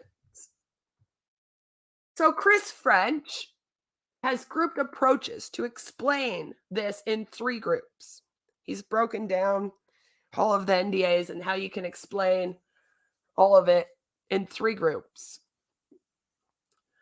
One of them is spiritual or transcendental theories. Yes, I love speaking and not being able to talk. It's great. One of them is psychological explanations, right? Which explains how the brain and your temporal lobe can fuck with you, basically. And then the other one is just kind of like other. So, according to all of this, spiritual theories, the most popular interpretation is that the NDE is exactly what it appears to be to the person having the experience. Right? So that would then represent evidence of the supposedly immaterial existence of a soul or mind, which would leave the body upon death. So I'm never going to get that because I have no soul. An NDE would then provide information about an immaterial world where the soul would journey upon ending its existence on earth. Right? Then, according to Grayson, some NDE phenomena cannot be easily explained with our current knowledge of human physiology and psychology. For instance, at a time when they were unconscious, patients could accurately describe events as well as report being able to view their bodies from an out-of-body spatial perspective. In 2 different studies of patients who had survived a cardiac arrest, those who had reported leaving their bodies could describe accurately their resuscitation procedures or unexpected events, whereas others described incorrect equipment and procedures. What would that be? Sam Parnia also refers to 2 cardiac arrest studies and 1 deep hypothermic circulatory arrest study where patients reported visual and or auditory awareness occurring when their brain function had ceased. These reports were corroborated with actual and real events. Then they also said that some patients floated in the opposite direction of the targets. Some patients were floating just above the body, thus not high enough to see the targets. And one patient reported that he was too focused on observing the body to look for any targets. Also, he alleges that he would be able to see them if he had told him to look for them. So again, maybe some people aren't actually experiencing this. I'm just saying. Chris French has noted that the survivalist approach does not appear to generate clear and testable hypotheses because of the vagueness and imprecision of the survivalist account. It can be made to explain any possible set of findings and is therefore unfalsifiable and unscientific. Then we have some psychological explanations, which those are my favorite. My favorite. You can meditate without being religious. Yeah, I think that there's a lot of spiritualities that aren't really considered religions. I do know that, for example, mindfulness is practiced with a lot of therapists and people that are in therapy. And it would technically have to be meditation. Here, monkey. I'll open it now. It would technically have to be it's the same thing. So when you're doing mindfulness or you're grounding yourself, when you're doing therapy, for example, technically that's even a form of meditation. So, you don't have to be religious or even spiritual in order to technically do it. Rip Big Cat. With good posture, close your eyes, relax your body, and breathe slowly, thinking only of nothing. If you start thinking too hard, then focus on your breathing. Yeah, but I breathe so it just wouldn't work for me. When did reading an article become a deep dive, which is defined as an in-depth examination or analysis of a topic? When I am a YouTuber who literally like logged on here and I was like, hey, what's up? I want to talk about scams and cults and pseudoscience and have some fun looking into these things. And then I decided that that's what we would do here today. Wikipedia is good because they often use other sources. So you can go through all of the sources listed at the bottom, read through all of it, and kind of like double check and make sure that what you're reading is actually true. I often use Wikipedia to scroll all the way down to the bottom to get the sources they use. Sometimes that is a great way to find sources for a topic. You know? So you can do that. I have a lot of videos where I, in video form, do deep dives where I do the research on my own. But sometimes I like to just hang out and do a stream where we look at stuff. I never claim to be perfect, ever at all. I don't know why I'm held to this standard of having to be a perfect creator at all time.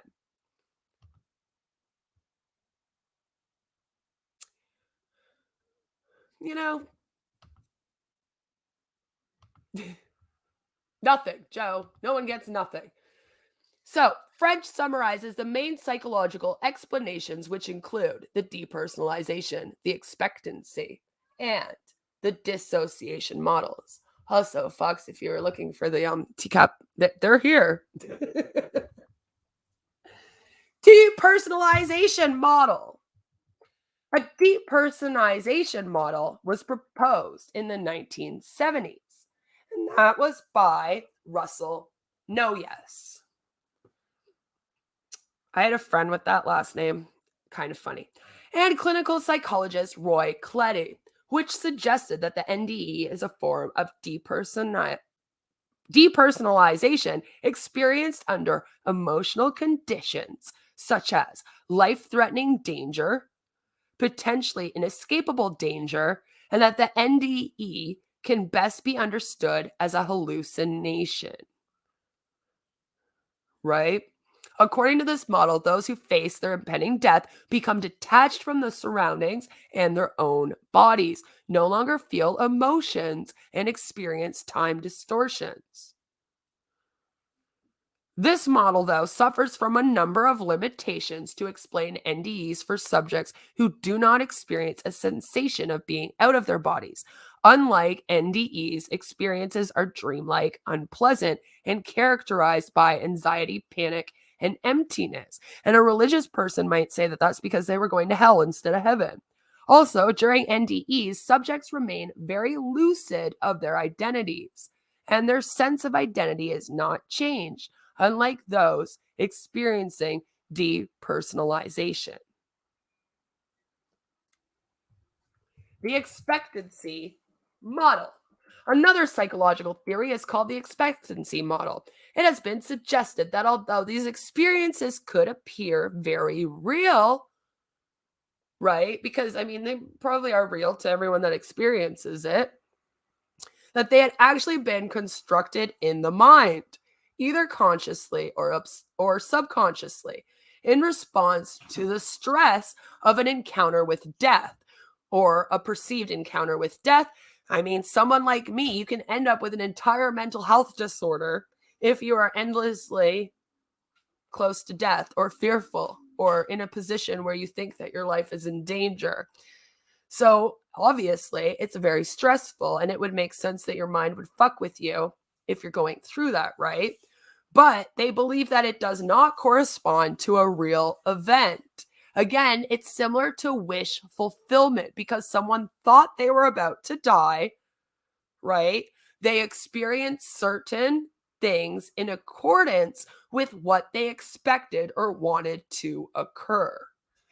And like, I have to wonder if that's what it is. I've wondered that a lot.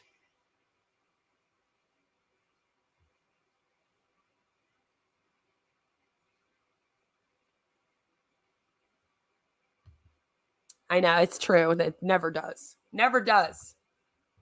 Fail. What does that have to do with anything? I'm not just very, I don't know.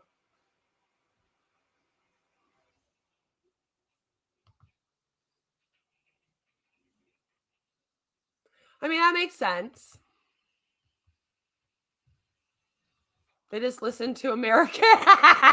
Joe. We have Justin Bieber. Okay. Even though he's in Hillsong, listen. Listen, Joe. Celine Dion's also ours. Shania Twain, Tragically Hip, came from my city that I grew up in. They came from Newburgh, though, which is even closer to where I lived growing up. But anyway, Avril Lavigne is from Napanee. She went to school with my siblings. Thank you. So we have a lot of famous, amazing singers. I tried to get it out without laughing. I failed. There are Shania Twain is Canadian. Carrie Underwood, Canadian. A lot of our Canadian country singers get stolen by the US. They all moved to Hollywood. Damn it. We don't really have Hollywood here. We just have Toronto and Montreal, and then out west too. There's a few different places you can move to in Canada if you want to. But you could go be like Drake. Drake is also from here, by the way. He's from Toronto, grown up, middle class, suburban. Became, Degrassi. That was in Toronto, by the way. That was filmed in Toronto. And then he, grew up to be a gang rapper. True story. Work for Disney, become a gang rapper. That's how that happened. I got nothing other than that. But again, wish fulfillment. Right? So you are imagining a heavenly place and a place to go. So then basically when you die, your brain kind of like forms that, if you will. It says subjects' accounts often differed from their own religious and personal expectations regarding death, which contradicts the hypothesis they may have imagined a scenario based on their cultural and personal background. Although the term NDE was first coined in 1975 and the experiences first described then, recent description of NDEs do not differ from those reported earlier than 1975. The only exception is the more frequent description of a tunnel. Hence, the fact that information about these experiences could be more easily obtained after 1975 did not influence people's reports of the experiences. Another flaw of this model can be found in children's accounts of NDEs.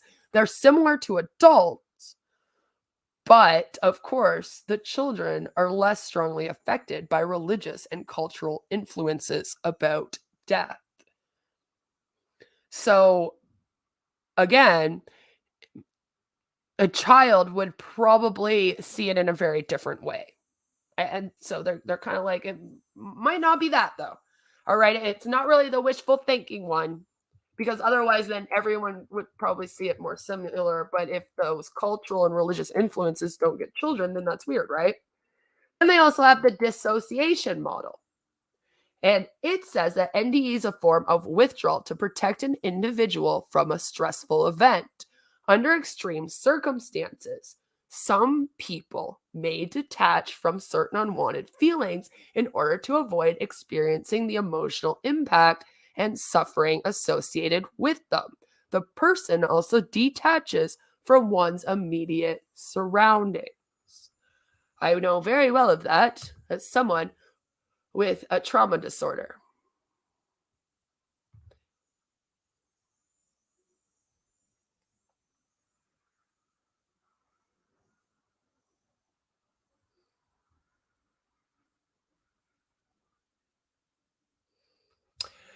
I love my trolls so much.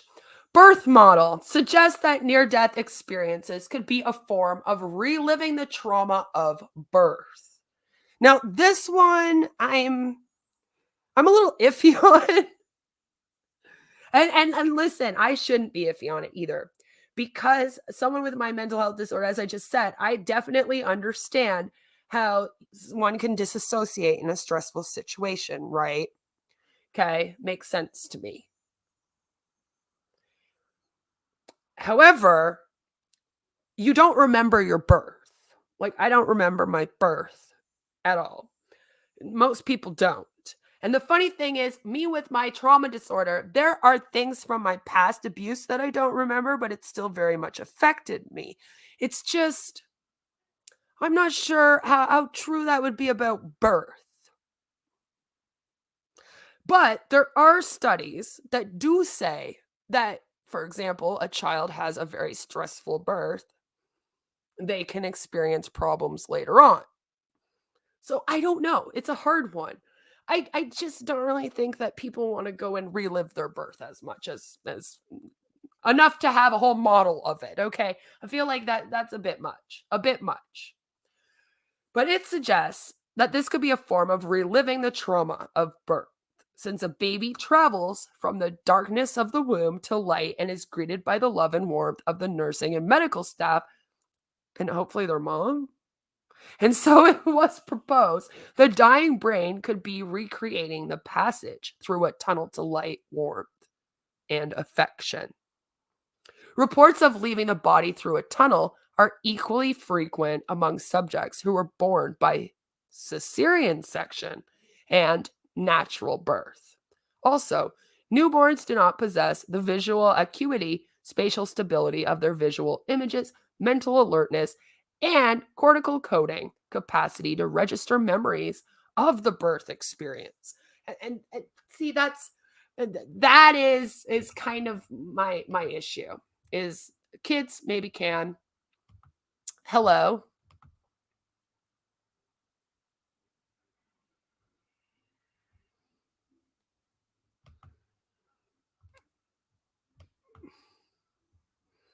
Pourquoi? That's French. That's French.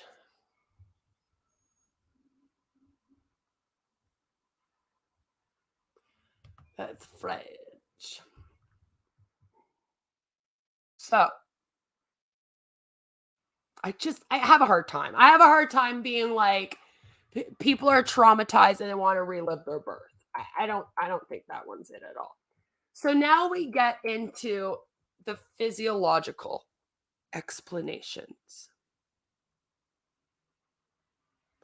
We have the neural anatomical models, which neuroscientists Olaf Blank and Sebastian I can't say that, from the can't say that either, propose a brain-based model with two types of NDEs. Type 1 is that NDEs are due to bilateral frontal and occipital, but predominantly right hemispheric brain damage affecting the left temporal parietal junction and characterized by feeling of a presence, meeting and communication with spirits. Oh, whoa. Characterized, I just started reading the other one. I don't even know what just happened. Affecting the right temporal parietal junction and characterized by out-of-body experience, altered sense of time, sensations of flying, lightness, vection, and flying. So apparently, like I said, the right part of your brain and the left part of your frontal lobe can fuck with you. NDEs, type 2, NDEs are also due to bilateral frontal, but to predominantly left. See, the left side of the hemispheric brain damage affecting the left temporal parietal junction and characterized by feelings of a presence, meeting and communication with spirits, seeing of glowing bodies, as well as voices, sounds, and music without vection. So, because when you die, your brain obviously shuts down in different areas, right? And your temporal lobe I believe it's involved. Apparently French did too. I also believe it's involved. I kind of believe that this is probably what it is. It basically like shuts down and it gets brain damage. So it's almost like those areas of your brain shutting down then causes you to experience these things with your body and sort of like have memories, if you will. It can even send you a whole memory of all the greatest memories of your life to like play for you, sort of thing. Because your temporal lobe and your hippocampus and amygdala, which I always fuck up that word, but that's amygdala, that can cause you to have emotional experiences, memory flashbacks, or life review. For those that maybe aren't aware of the brain, they have proven, NDEs mess with your brain.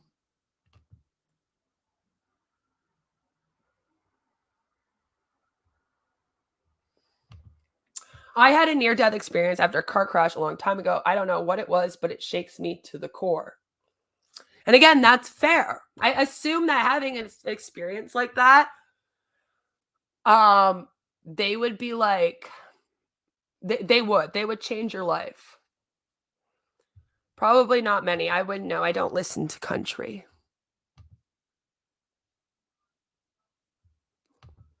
Probably are. So I do think because okay, your hippocampus, for example, they have connected damage to your hippocampus to schizophrenia. If you research schizophrenia and what causes schizophrenia, you will see that a lot of it has to do with your hippocampus and your amygdala. Okay. That's what is fucked up in people with schizophrenia that has them seeing hallucinations. It's the part of your brain that controls all that. It's also the parts of my brain with my trauma disorder that is fucked up, by the way, that plays flashbacks in my brain all day long, all the time. So it has been proven that those parts of your brain can cause similar experiences as what is described during an NDE. And it does make sense when you think about it. There isn't a lot of data that completely proves this,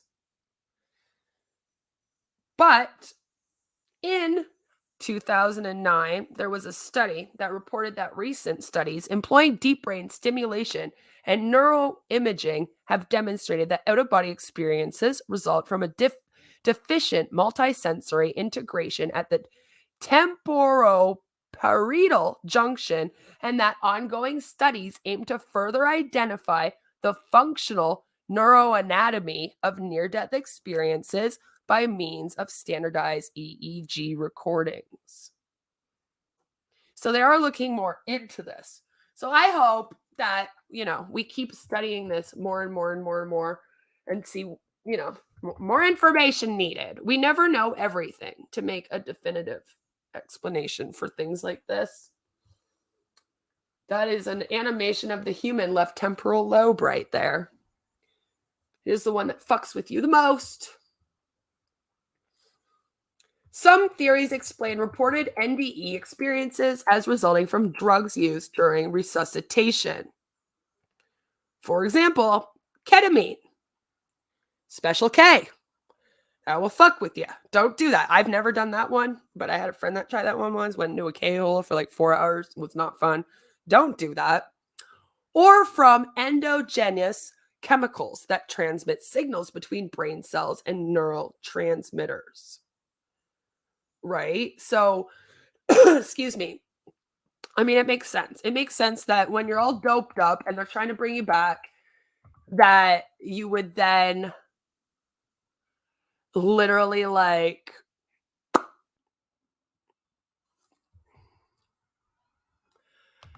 that it would literally like fuck with you.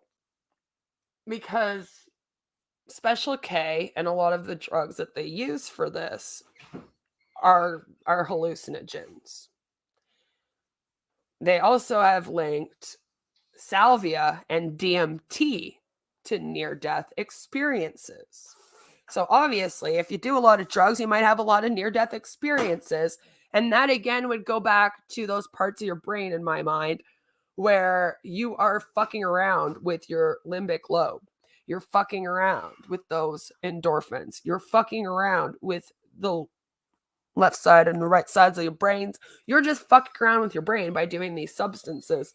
So obviously you would have a similar experience as described by NDEs. It makes complete sense to me. All of this makes complete sense to me. There is another one that actually says kind of what I like talked mine up to that I told you guys about at the beginning of this, which was low oxygen levels. So my story at the beginning of this was during my C-section, I had stopped breathing.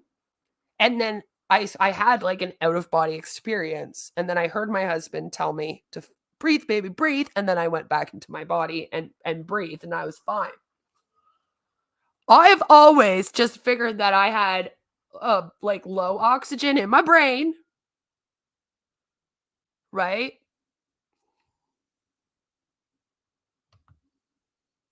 Who? I don't know who that is. Sorry. So you don't have oxygen in your brain, and then that is going to mess with your brain, right?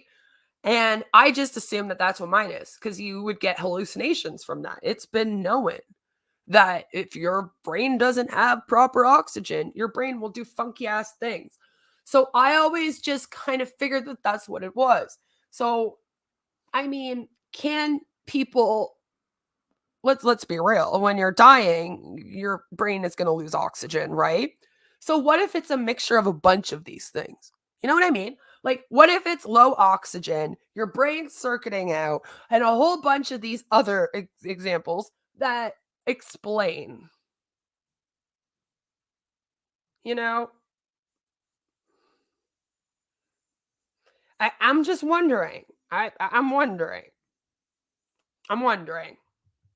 Because as you know, all of those things, if they were to all happen together, like you're dying, so your whole body would be shutting down, your entire brain would be shutting down, your heart shutting down. Like it wouldn't be that weird to think that you have like low oxygen levels now, that your frontal lobe is going off, right? You're being pumped with endorphins, which would explain the euphoric feeling, of course. Maybe they're using drugs on you, like ketamine, which please don't do that anymore. I hope that we don't use that a lot now. But that could be it. And then you're also, having all these hallucinations, right? Why wouldn't it be like all of these things? You know what I'm saying? Like, maybe it doesn't have to just be one of the things, but when you think about it, if a lot of these things were happening at the same time to your body and brain while you were passing on, it would kind of make sense that this is what people would experience. Your brain does funky things, right? So is that really that strange to wonder? I tend to wonder if that's kind of what it is. That to me seems like the most plausible. But again, I'm atheist. If you are religious, you might fully believe that people are dying, going up to heaven, seeing God, family members coming back down. And that's fine. But also, what if God made your brain circuit? I don't know. If you're going to believe in God, believe in science too, damn it. And what if God like made all these things happen? And then this is actually what it is it's all these things happening. Your brain having lack of oxygen, endorphins being pumped through you. Your left like cortex is just right. Everything's messing up. Of course you're going to hallucinate. Of course you're going to have like euphoric feelings with all the endorphins. And I mean, your hallucination could probably include you having an out-of-body experience. Again, like I said, that wouldn't be that bizarre. That would be less bizarre to me anyway than being like, it was a near death.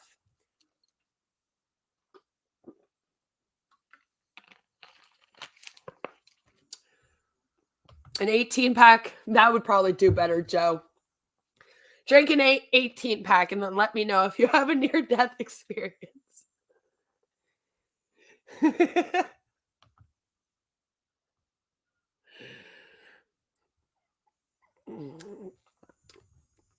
You and Fox can drink an 18-pack and then see if you have a near-death experience. Don't do that. I am not advocating that people drink themselves to near death to let me know.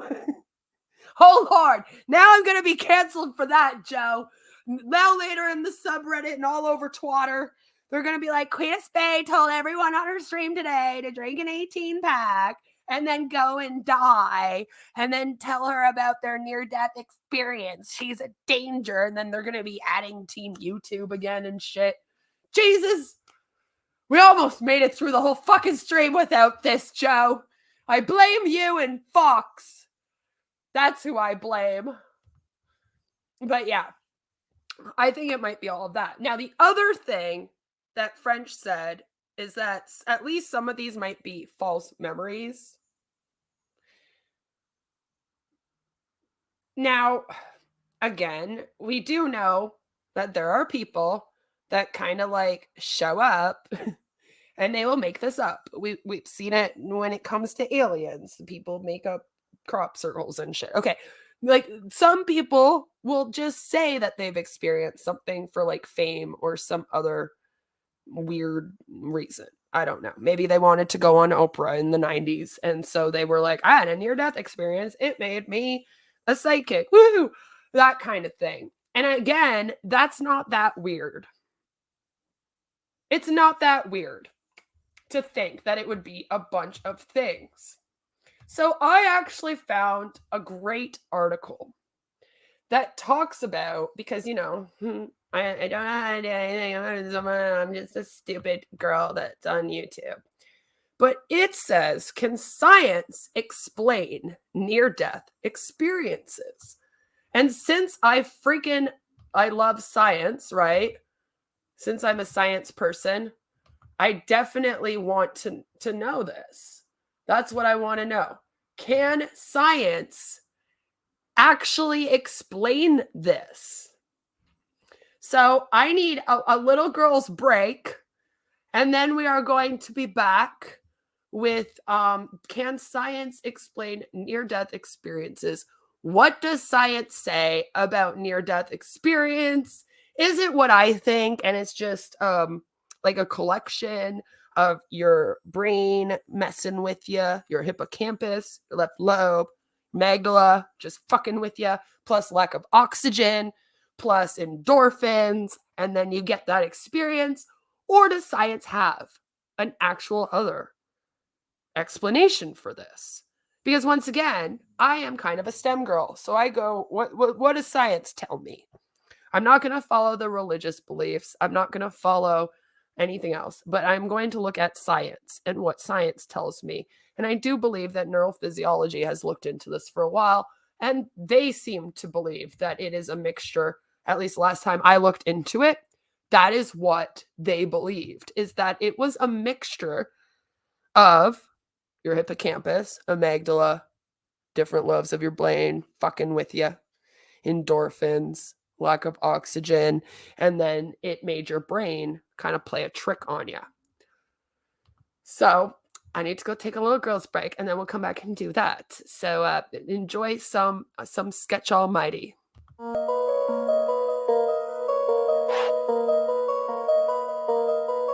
Yeah.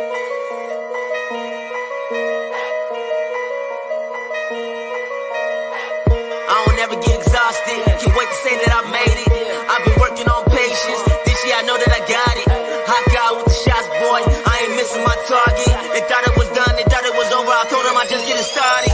Getting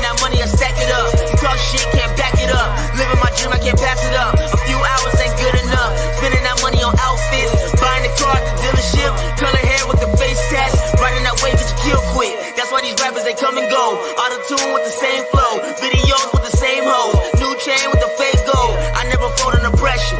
Hope that my music gon' live on forever. I'm bringing it all to the table. I'm serving you niggas just like I'm a waiter. I've been working on business plans, trying to move like a businessman. Oh, you wanna be a boss too? Learn to handle your business, man. I got a couple arrangements. I just been doing it different. I'm trying to build up engagement. Gotta keep working and putting out content. They say this was the ending. It's only the beginning. Watch me get away with murder, about to make a killing.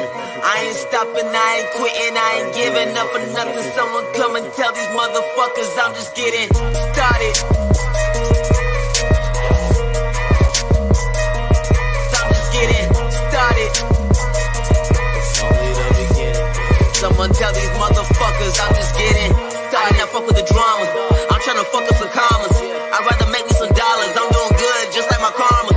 Two-face, I can't trust that. You spread lies, I state facts. Heard your songs, they all whack. Telling these rappers to fall back. I just keep making the music. I never make an excuse.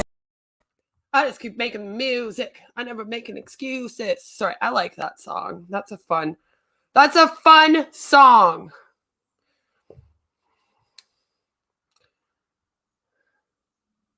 Don't ever try to climb a ladder that you can't accept that you didn't earn. That's fair. Where? Joe, get rid of it. No, I'm just joking.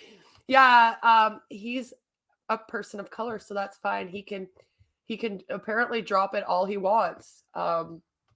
So that's not my fault, okay? I didn't sing that part. I wasn't on here singing it, so I'm safe. No James Charles cancellation for me. So, can science explain near-death experiences? Again, an estimated 9 million people in the US alone have had a transformative near-death experience. Right? So scientists are grappling with what's happening inside their heads. Me too. I'm like, what is going on? So this goes into a lot of what happened, if you will, like a lot of stuff. I kind of want to go right down to this part, rethinking death. That's Bruce Grayson, by the way. If you wanted to know, there he is. We've talked about him a lot, so there he is. There he is. So it says, in the past 40 years, more and more scientists have probed the phenomenon, yet despite almost half a century of investigation, researchers still don't agree on what's happening during NDEs or whether they can be explained at all. And that's kind of what my point was when I was talking to Alex, is that unfortunately, that can't be explained. It cannot be explained at all. So, there are constant debates, if you will. I guess that's a good word to use. This scientific debates in the scientific community, whether or not it is pseudoscience, whether it's something that people are actually experiencing, and etc., etc., etc. So, I mean, we want to know.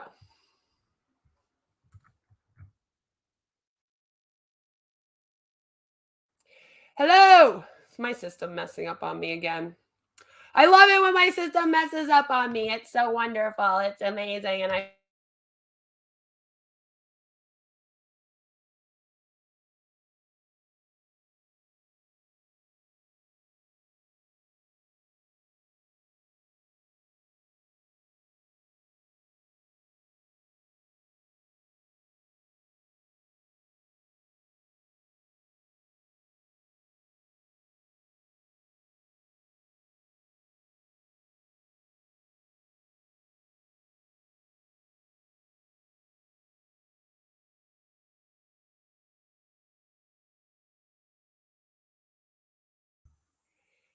are we good? Yes. All right. We should be good. Sorry. It messed up again on me. It messed up again. I love it when everything messes up on me. I am so sorry. Okay, let's try this again. I know, Joe, I'm sorry. Joe says, I don't know what goes on in my head and I don't want to know. And maybe not. I know what goes on in my head and maybe I shouldn't have researched so much into it. I'll be honest. So, where were we? We were at the part where I was talking about how researchers still don't agree on this. There is no definite, like, this is exactly what's happening. There's just a lot of theories, if you will. So, that's kind of what I said at the beginning of the stream when I was talking to Alex. I'm not really here to make a definite solution either. I've already told you guys what I feel like it is. I mean, that's kind of what I feel. You are free, though, to make your own decisions for yourselves. That's a beautiful thing about being over here, is that I'm not going to force you to believe or not believe in this. We're just going to look over the evidence that's out there, what the theories that's out there, and check into like what is this all about. So, some attribute them to hallucinatory flights of imagination, the last gasps of a dying brain. And that's kind of what I've been wondering, like I said. But others are exploring what near-death experiences may unlock about our understanding of human consciousness and the possibility that it continues even after our bodies and brain power down, which is interesting. What happens to us after we die? The question has lingered over human activity for at least 34,000 years. Given records of ancient people in Russia burying their dead with ivory beads and other ornamental accessories, which suggest some conception of life beyond the grave. Similarly, reports of NDEs have been referenced by humans wrestling with the possibility of an afterlife since, like, forever. It's been forever. All right, the Bible, Ernest Hemingway, Egyptian Book of the Dead. All right, it's something that has been around forever. Excuse me. So, like, people have been wondering about this for a long time. It's kind of interesting, and we might have the most science right now. Shut up. Okay, don't drink anymore. Stop. Don't ever drink again. Stan's not supposed to actually happen. And you want me to use StreamYard? It's really my system. It's not even StreamYard. StreamYard's better. I tell people to stream with it more because you don't have to download anything. And OBS Studio, if you noticed recently, Joe, I was trying to figure all that out and I failed. It's very difficult. It fucks up on me all the time. I'm still trying to figure it out. I'll probably stream again with it soon just to see. But then you actually have to download it. StreamYard, you just go to StreamYard.com and then you can just use it. You know? So that's why I usually tell people to use that, because then you don't have to download anything and it's pretty easy. Like, it would probably just take you a day to figure out. You don't want to get to the point where you get jaws to drop at AA meetings. To be fair, though, I mean, that's probably a 1 or 2 24 packs, right? Don't go get one of those. That would have been kind of funny to actually see, but I don't think you're allowed to record AA meetings. I'm just saying. So it wasn't until the 18th century that a physician first recorded his own observation and scientific analysis of the phenomenon. Around 1740, the first medical report of an NDE, came from, I've been saying NDA so much. I've been talking about non-disclosure agreements with On Passive, which, by the way, Alonda and I are streaming about On Passive tonight at 7:30. So check that out on her channel, The Recovering Hunbot. But I've been saying NDA so much now, talking about that it just came out now. Well, I was trying to say NDE. I am so sorry. That made me laugh a little bit. And it came from a military doctor from northern France. Pierre-Jean de Montjo describes a patient who lost consciousness after having too much blood drawn to treat a fever. The patient later reported that he saw such a pure and extreme light that he thought he was in heaven, and affirmed that never of all his life had, sorry, that was like a really weird way of wording this. Like fucked with my head. That never of all his life had he had, see, a nicer moment. That was a fucking mouthful, okay? And the doctor speculated that too much blood flow to the brain had caused these strong, serene feelings, comparing it to similar reports from people who had survived drowning, hypothermia, and hanging, which, again, those would all be near-death experiences as well. More than 200 years would pass before research into near-death experiences really took off. In his 1975 book, Life After Life, psychiatrist Raymond Moody coined the term near-death experiences to describe these episodes. And as we know, he actually stole it from somebody else. I'm just saying. The label stuck, as did Moody's descriptions of the common features reported by survivors, including immense feelings of peace and love. Peace and love, meeting dead loved ones, and reaching a barrier or point of no return. The research that's piled up since Moody brought NDEs into the spotlight has largely affirmed this original description. Sorry. Yes, like I said, and like we've been talking about this whole freaking time, sorry. Basically, everyone's description of this is a very, very, like, similar.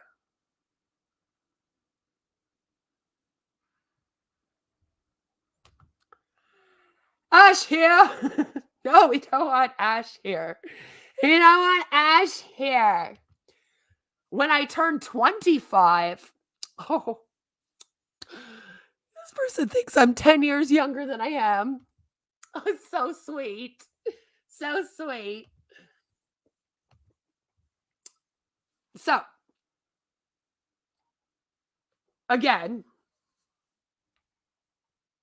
he stole the term. I just think that's funny.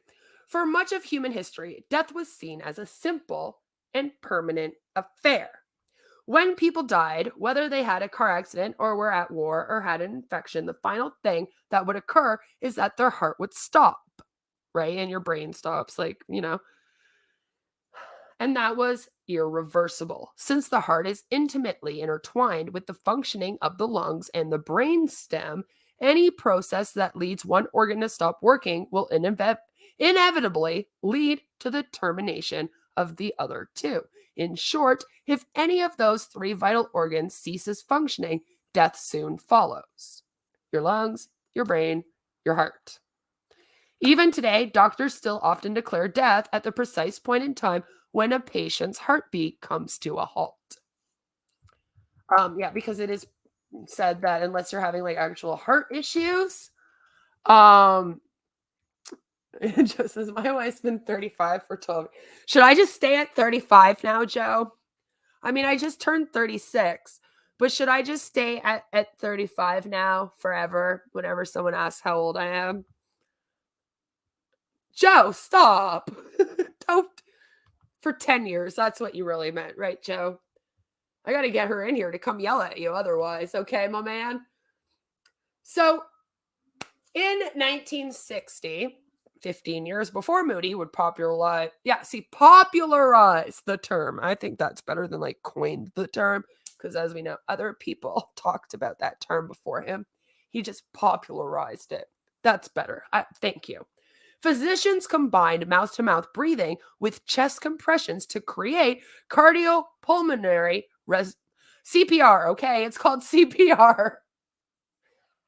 It has made death far less black and white. The arrival of CPR, as well as the emergence of intensive care medicine, enabled people who had passed the threshold of biological death to come back, kept alive through life support machines like ventilators. Parnia thinks that someday scientists might be able to push the threshold of death even further. Actually, the cells inside your brain don't die when you die, he says. A 2019 discovery showed how brain activity could be restored in pigs more than 10 hours after the animals were killed, a study that Parnia says was worthy of a Nobel Prize.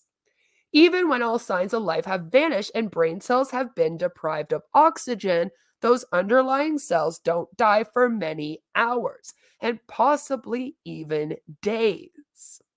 So is something going on with that? Is it your brain activity still going and messing with you even after you've died?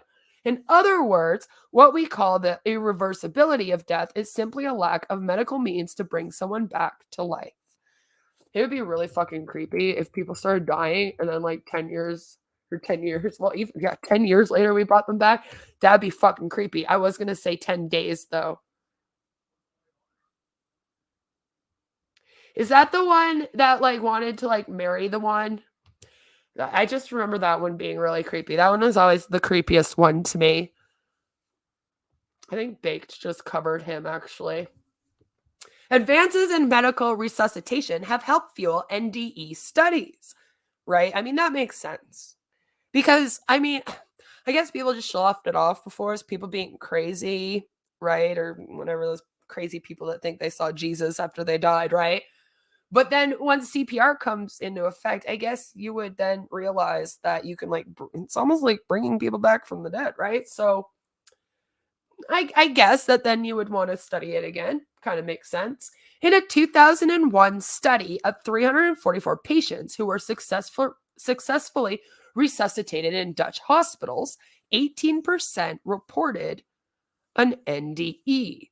See, and this is weird. I feel like if it was either of these things, then wouldn't everyone experience it if they die and come back? That's another odd thing about this is how it will only be like a percentage. Because like even if it was the brain thing, right? Like science apparently says, it would be like, well, then how come not 100% of these people don't experience that?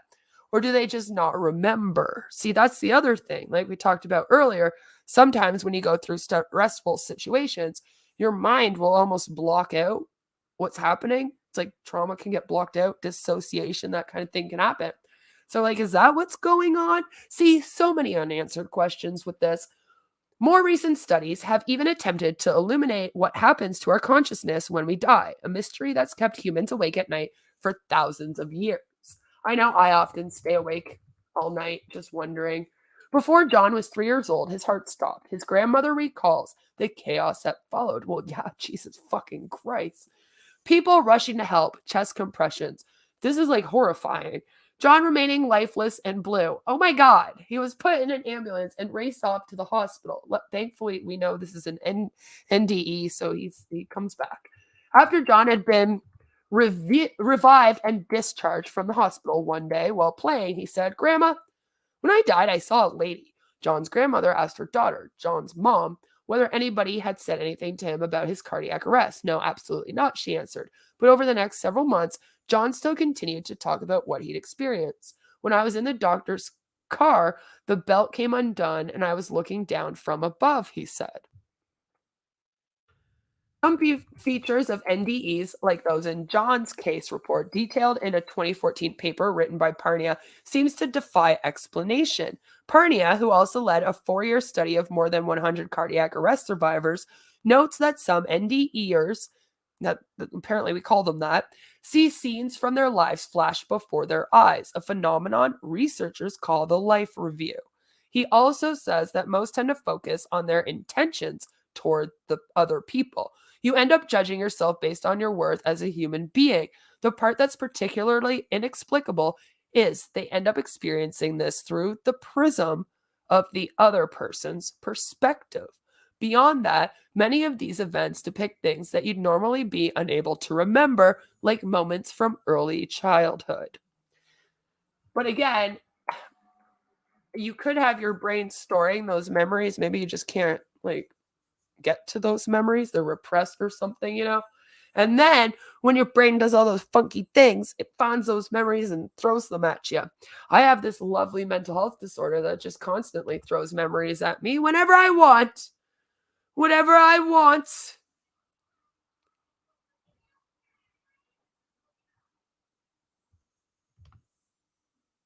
They went to the other place and don't want to admit it. right? They ended up in hell, and then they were like, "No, guys, I'm going to heaven. I promise. I promise." Right? Oh, Lord.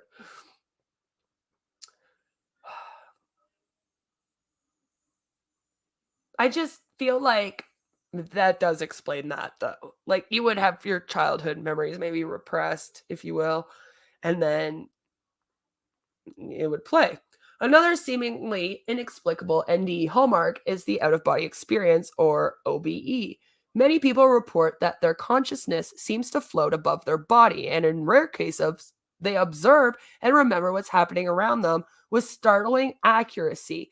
In Grayson's 2021 book, After, the psychiatrist describes how Holly, a patient of his who overdosed, was able to recall precise details from his conversation with her roommate, in another room for that matter, while she was unconscious. Holly even noted the striped tie that Grayson had dribbled spaghetti sauce on. "I was totally flustered by it," Grayson said. "The only way it could have happened was if she had left her body, and that made no sense to me at all." He was not a believer. Arnia's study of cardiac arrest survivors across 15 hospitals, dubbed Aware and published in the journal Resuscitation in 2014, was partially an attempt to figure out a way to test the validity of such reports. Basically, were patients really witnessing actual events that had occurred after they'd been declared dead?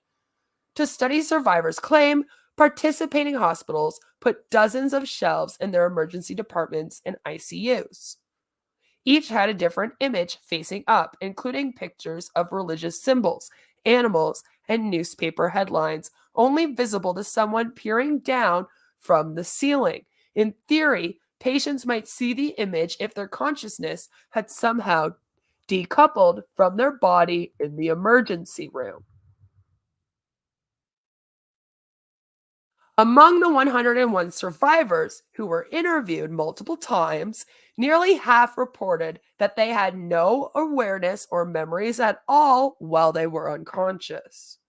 46% reported detailed memories, like seeing animals and plants or feeling intense fear, not typically associated with NDEs. And 9% of them had NDEs, roughly the same rate that's been reported by cardiac arrest survivors in other studies. The study authors say that one patient, a 57-year-old man, accurately described sights and sounds during his own resuscitation from a vantage point at the top corner of the room. Since this man was in a room without the shelves present, however, he wasn't able to describe the pictures they held.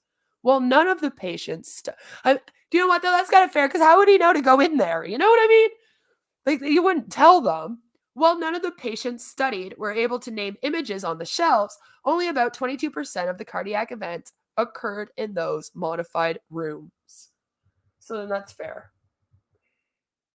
I feel like that study's a little bit strange, though, right? Because how would they know to go into the other room and go look at the pictures unless you were like, by the way, while we're doing this study, if you do leave your body, can you please go to room A2 over there? We put a bunch of pictures on shelves. Like, I don't think that they did that. So, again,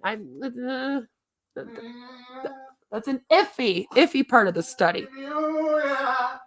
Still, the study authors suggested that these vivid experiences, both NDEs and other memories, took place during clinically undetectable consciousness, citing other examples, such as people who have awareness of events while in a vegetative state. For the first time ever, we were able to show that consciousness does occur when the heart stops and the brain shuts down. And the research begs the question, how can someone make memories and have lucid, well-structured thought processes when their brain is either severely damaged or even not working at all?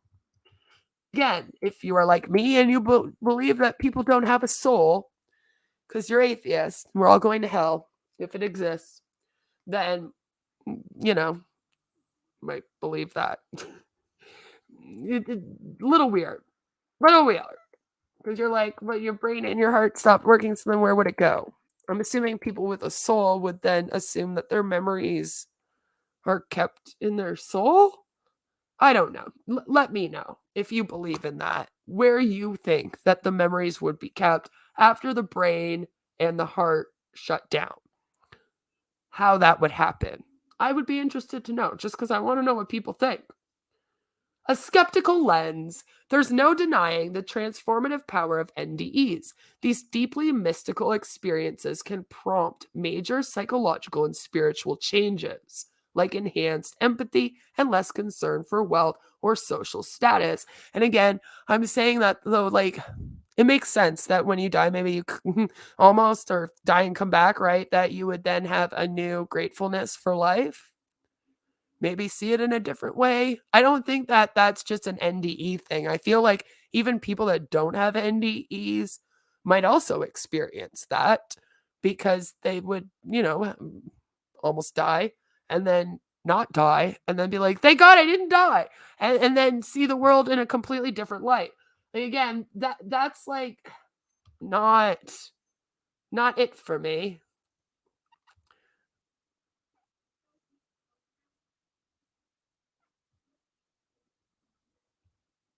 Hmm.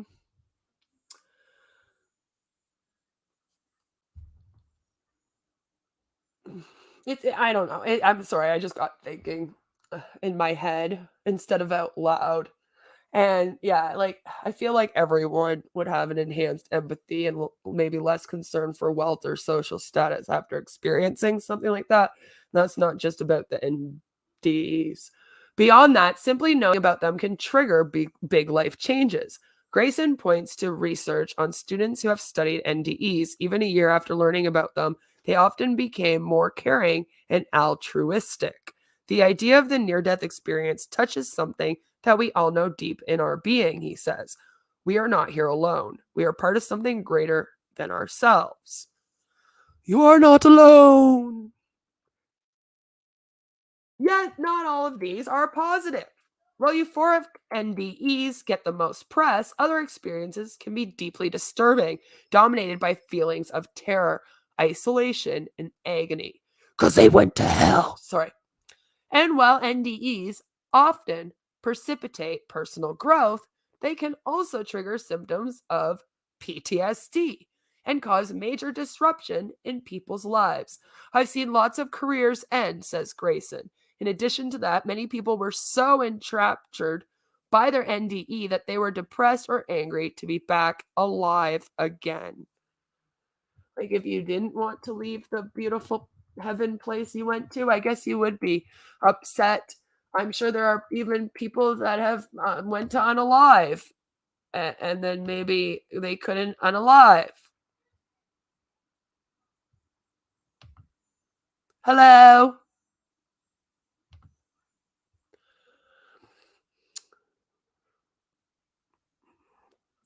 So, yeah, I mean, it makes sense.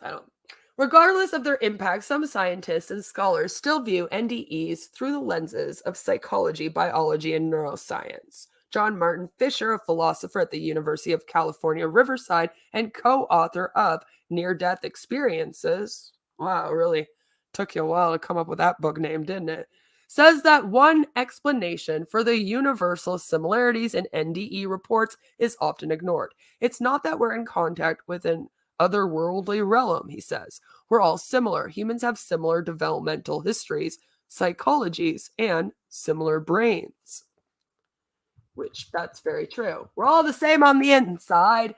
Beyond that, all humans have to come to terms with the looming threat of death. When we're in a situation that seems like it might lead to our death, Fisher continues, we react in similar ways. The biochemistry and the neurophysiology interacts with our psychology in complex ways to produce similar reactions. Yep, and the brain usually handles trauma similarly too. Kevin Nelson, a neurologist at the University of Kentucky Medical Center, argues that near-death experiences can be slotted neatly into a neuroscientific framework.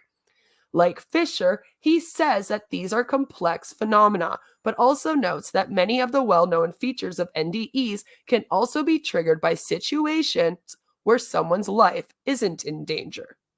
The context of the experience, feeling threatened, may be as important as the actual medical threat, says Nelson, who also wrote The Spiritual Doorway in the Brain.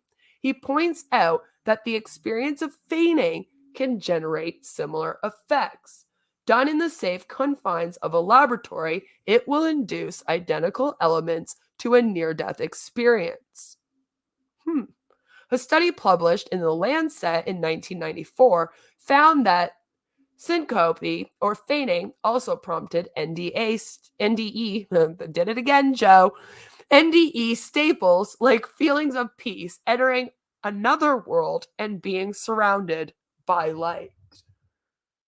And that includes out-of-body experiences. Though often a feature of NDEs, they also occur in the general population. One survey of 13,000 people found that almost 6% had had an out-of-body experience. They've been reported by people with epilepsy and sleep paralysis.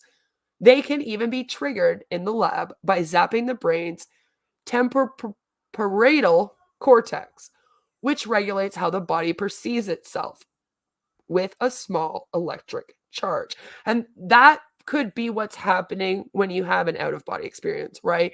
So like, that's why I say if your brain's shutting down and all these things of all these parts of your brain are like, short-circuiting out, if you will, it would not be that weird to think that it would cause people to have out-of-body experiences, to see vivid colors and things like this, to have their life play. Like it's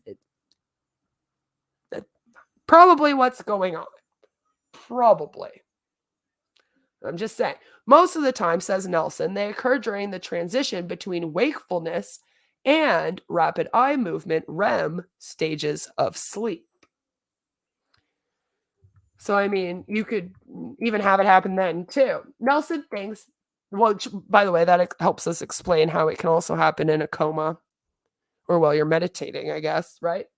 Nelson thinks that key characteristics of near-death experiences can be explained by a sudden shift between different states of awareness, which he calls a borderland of consciousness. Movement between two of these states, like wakefulness and REM sleep, is controlled by a switch deep in our brainstem. Nelson suggests that under certain crisis situations, like cardiac arrest, this switch malfunctions. Makes sense to me, causing a blending of REM and waking consciousness, also known as REM intrusion, as if the brain were stuck between gears.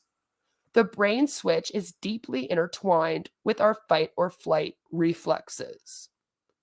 In a study of 55 NDErs published in Neurology, Nelson and his colleagues suggest that under life-threatening circumstances, people who had experienced REM intrusion in the past were more likely to have an NDE. Our fight or flight reflexes all fucked up. Many of these NDE trademarks, such as the light that some describe during an episode, says Nelson, can be traced back to this hybrid state of consciousness. REM sleep is characterized by the activation of visual systems. Have you ever closed your eyes too, really, really hard and then seen colors? Have you ever done that? Do it right now. Close your eyes. Really hard, squint those eyes, and eventually you will see stuff. You will see patterns, colors. Is that just me? Am I insane? It's the same sort of thing.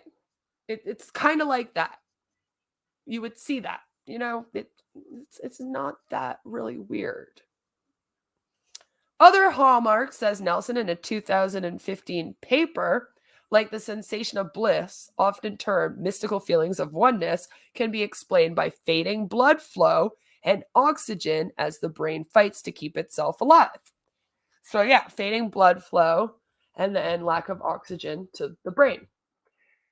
Right? I think it makes sense. Grayson has challenged several of these theories. The REM intrusion theory, he says, is refuted by NDEs that take place under certain conditions that inhibit REM sleep, such as with anesthesia. He also mentions studies that show NDEers have the same or even higher oxygen levels as those who have never experienced near death, addressing the notion that fading cerebral blood flow helps trigger the event. Grayson parsed through many of the supposed explanations in a 2013 paper. We can go on and on with all of these hypotheses that have been proposed, he says. And it sounds plausible, but when you look at the data, it contradicts it. Parnia makes even bolder claims regarding his research, namely that consciousness appears to continue when the brain is shut down completely. He suggests this is possible because thought is a fundamentally different entity from the synaptic activity we've detected in brain cells. From a scientific perspective, there's not a single piece of evidence that demonstrates how brain cells could generate thoughts, he says. We don't have the tools yet to measure it. That's something for future generations of scientists, right? And that's the other thing. Maybe we just still don't have what is needed for us to truly look into this. You know? Better let alone to handle NDAs tonight. I know. And then watch, I'll be on that stream and then I'll be calling them NDEs by accident because my life just works like that. Okay?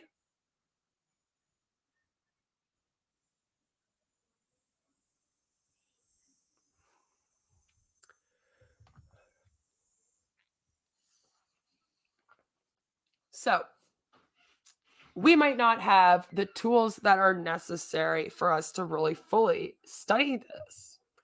We still don't know how thoughts work. I mean, we've done a lot of research into like trauma in the brain and that kind of thing, but we are nowhere near actually knowing for sure about thoughts. What are you doing, monkey?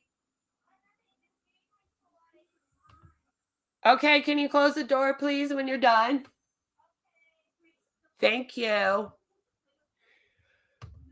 For now, though, Nelson remains unconvinced. The assertion that our consciousness is retained without brain function has no verifiable evidence, he says. I'm not saying that it doesn't happen, but it's a matter of faith, not science. So again, if you have very little faith like me and you only believe in science, then I don't know. Maybe you're coming to the same conclusion as I am. In the past decade, plenty of popular nonfiction on NDEs has blurred that boundary between faith and science and made some decent cash in the process. So just, I don't know, maybe ignore it. Perhaps the most oft referenced of these works, at least among the scientific community, is Proof of Heaven, written by neurosurgeon Ibn Alexander. In the book, the doctor describes how he spent a week in a coma that he says was caused by a rare case of E. coli bacterial meningitis. It sold nearly 2 million copies. Alexander was featured on the cover of Newsweek and made an appearance on Fox and Friends. Of course, it was Fox now, right? His credentials as a neurosurgeon were used to support his claims of an afterlife with an endorsement in the book's opening pages from former stockbroker and Hello from Heaven author Bill Guggenheim that reads, "No one could find a more perfect candidate to spread the word about NDEs." Are we spreading the word?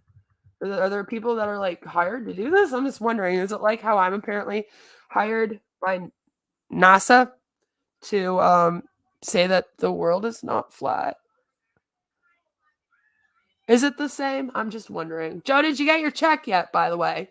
It didn't take long for others to poke holes in Alexander's story. In a feature in Esquire, journalist Luke Dittrich questioned both the neurosurgeon's qualifications and the accuracy of his experiences. For example, one of the pillars behind Alexander's proof of visiting other realms is that his memories couldn't have been hallucinations, since the bacterial infection had all but destroyed his brain, a prerequisite for consciousness. But Alexander's physician, Laura Potter, told Dietrich that he was conscious during the first days of his coma, which she says was medically induced, not caused by meningitis, as he was tapered off anesthesia. As a neurologist, Nelson says that he is disturbed by cases of misinformation like Alexander's. He clearly had delirium and mistook it for reality, he says. Fisher, the philosopher, offers a similarly harsh critique. His book is not a scientific treatment. Further, I will go to a neurosurgeon if I need brain surgery, but a neurosurgeon is not really specially trained to tell me about metaphysics. For Fisher, these examples highlight the potential for non-scientific works about NDEs to capitalize on and even exploit our fear of death. I mean, yeah, that's fair.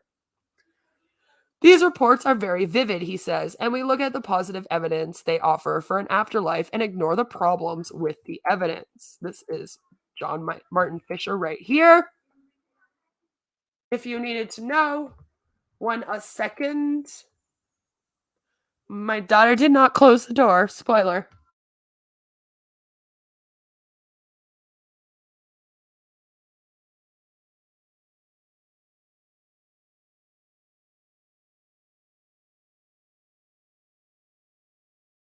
I know, you're fine. You're good. Sorry about that. Researchers like Parnia, however, are continuing to harness rigorous research approaches in their work. In a follow-up study, Aware 2, Parnia and his colleagues are looking at 20 hospitals across the US and Europe using modern tech-like brain oximeters and EEGs to monitor brain functioning during and after cardiac arrest.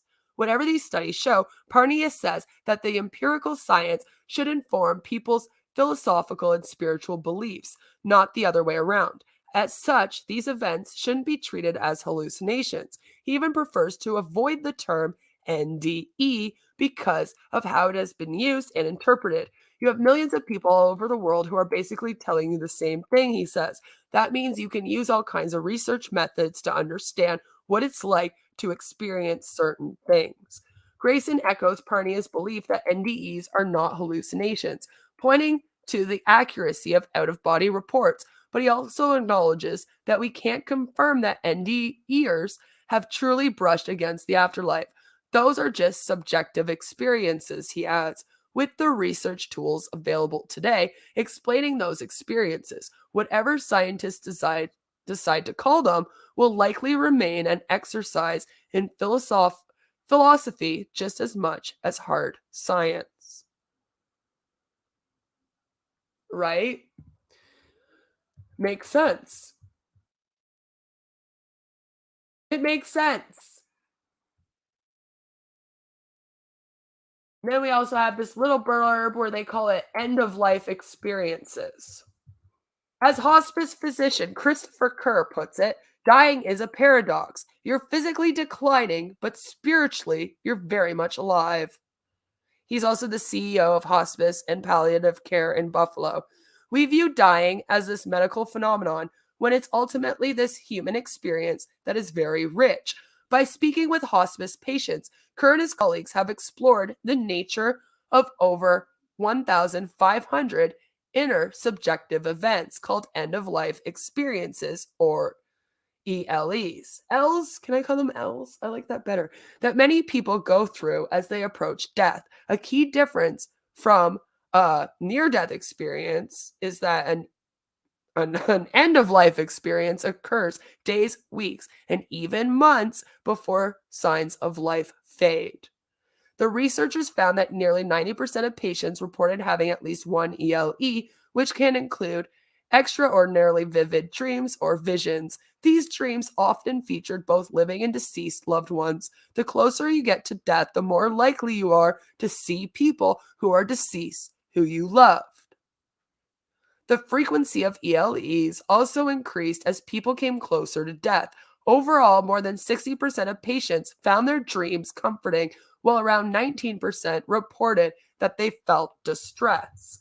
Kerr notes that unlike with NDEs, the patients are often healthy and lucid for these events. Some of these people are driving, doing their taxes, and living alone, he says. You can't attribute it to neurotransmitter flux or anything like that. In the end, ELEs tend to be life-affirming, according to Kerr. The experience lessens the fear of death, he says. Even the negative aspects of someone's life can take on profound meaning.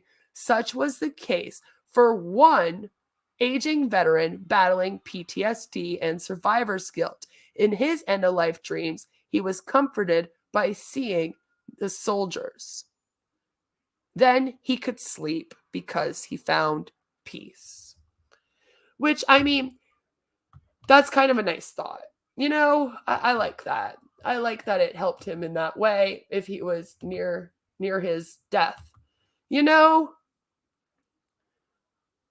So I feel like we have spent 3 hours going through what a near-death experience is, what categorizes a near-death experience. We talked about, you guys got to hear some people telling their near-death experiences.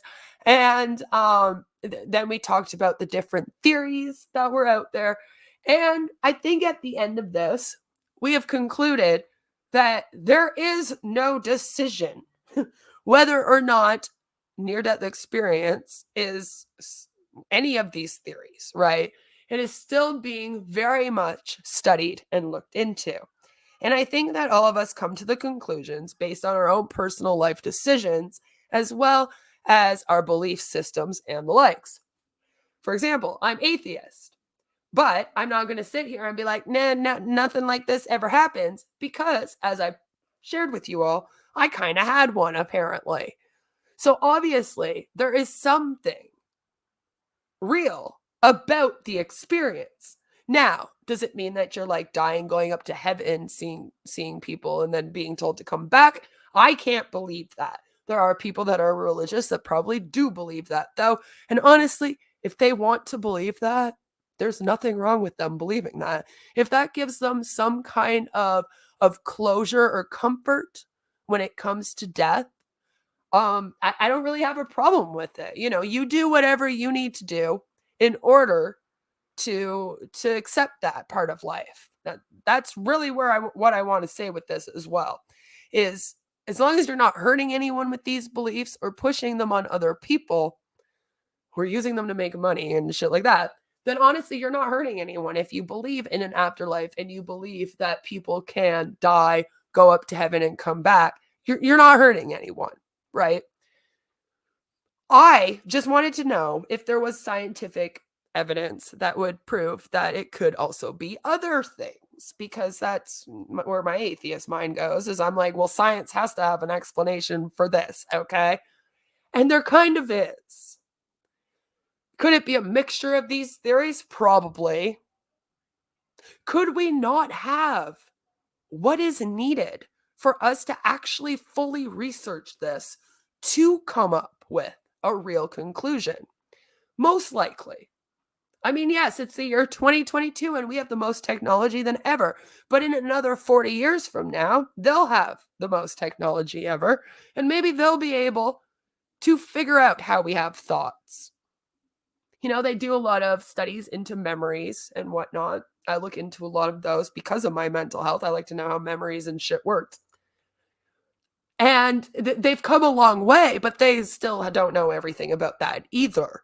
And it could be because, like I said, we just don't have the tools needed, the knowledge that we need to have. We need to keep researching, keep looking into it. But I personally do choose to believe that it is probably a mixture of, you know, the scientific reason for it. I feel like your brain is short-circuiting. You are having, you know, your hippocampus fucked with. You are having your amygdala fucked with. Right? You're getting all kinds of endorphins, which again, that explains the peaceful feeling. And this kind of thing is happening as your brain is shutting down. And then if they say that your brain activity can still work even after it's shut down for some reason, could you then be having almost like a very lucid dream state, if you will? Could that be a thing? Is that what's happening when you're in a coma? Unfortunately, we don't have the answers. And one of the things in this life that sometimes you have to be okay with is not always having the answers to everything. But I think that we did a good job today of looking at all of the things that it could be and having a discussion about it, looking at some of the studies that have been done and being fair about, what was wrong with some of them. Because you always have to look at how a study is done. Okay, you cannot just go and believe every single scientific study done either. A lot of them are not done properly. Okay, so make sure that you look into how studies are also done. It's important. So I don't know. I feel like I'm still pretty confident that the lack of oxygen to the brain and your brain's short circuiting and pumping you full of natural drugs is probably what causes it. But let me know. Let me know if you are my replay crew down in the comments below what you think it is. I would be interested. If you believe that you're going up to heaven, again, like I said, there's not really anything wrong with believing in that as long as you aren't hurting people or making money off these beliefs to scam people. Go believe it. If that's what helps you feel comfortable with death, again, that's, if anything, that's helping you more than it's hurting you. So go do that. You can believe what you want to believe. There is, however, a scientific explanation, and even some of those that are scientists still do think that there might be something mystical about this.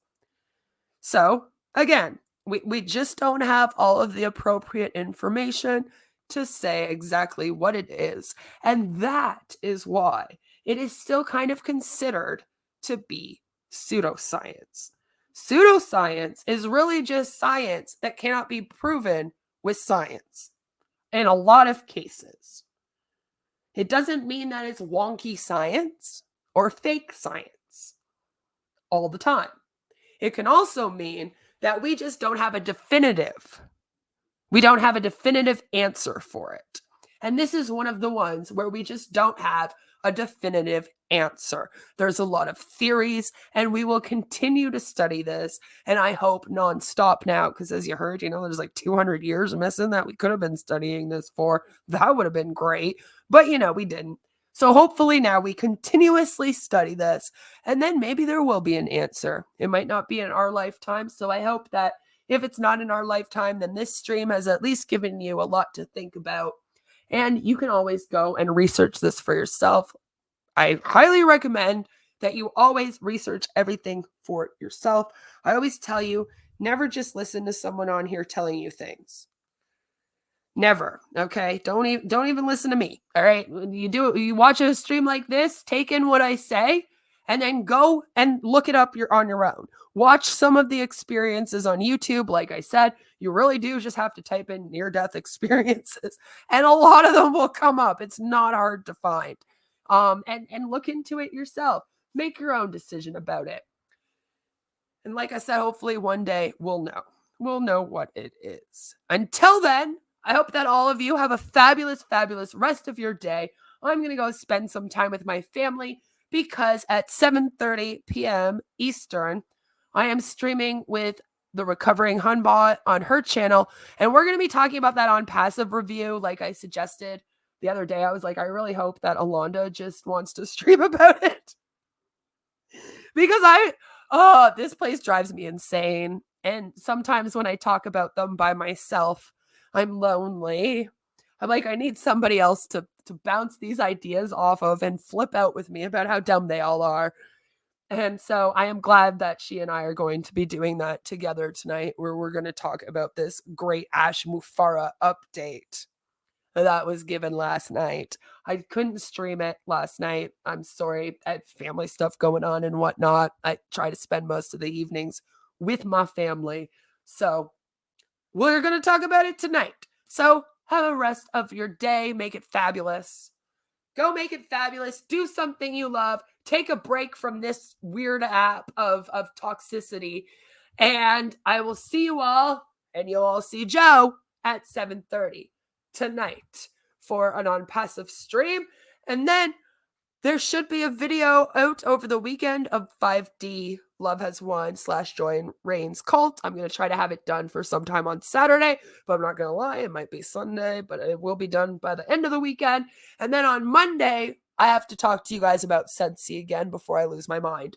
So I will see you all then. Have a good one. enjoy the rest of your day. And hopefully nobody continues their day and then ends up with a near-death experience. I'm just saying, because that would suck. Mwah. Bye! Yeah.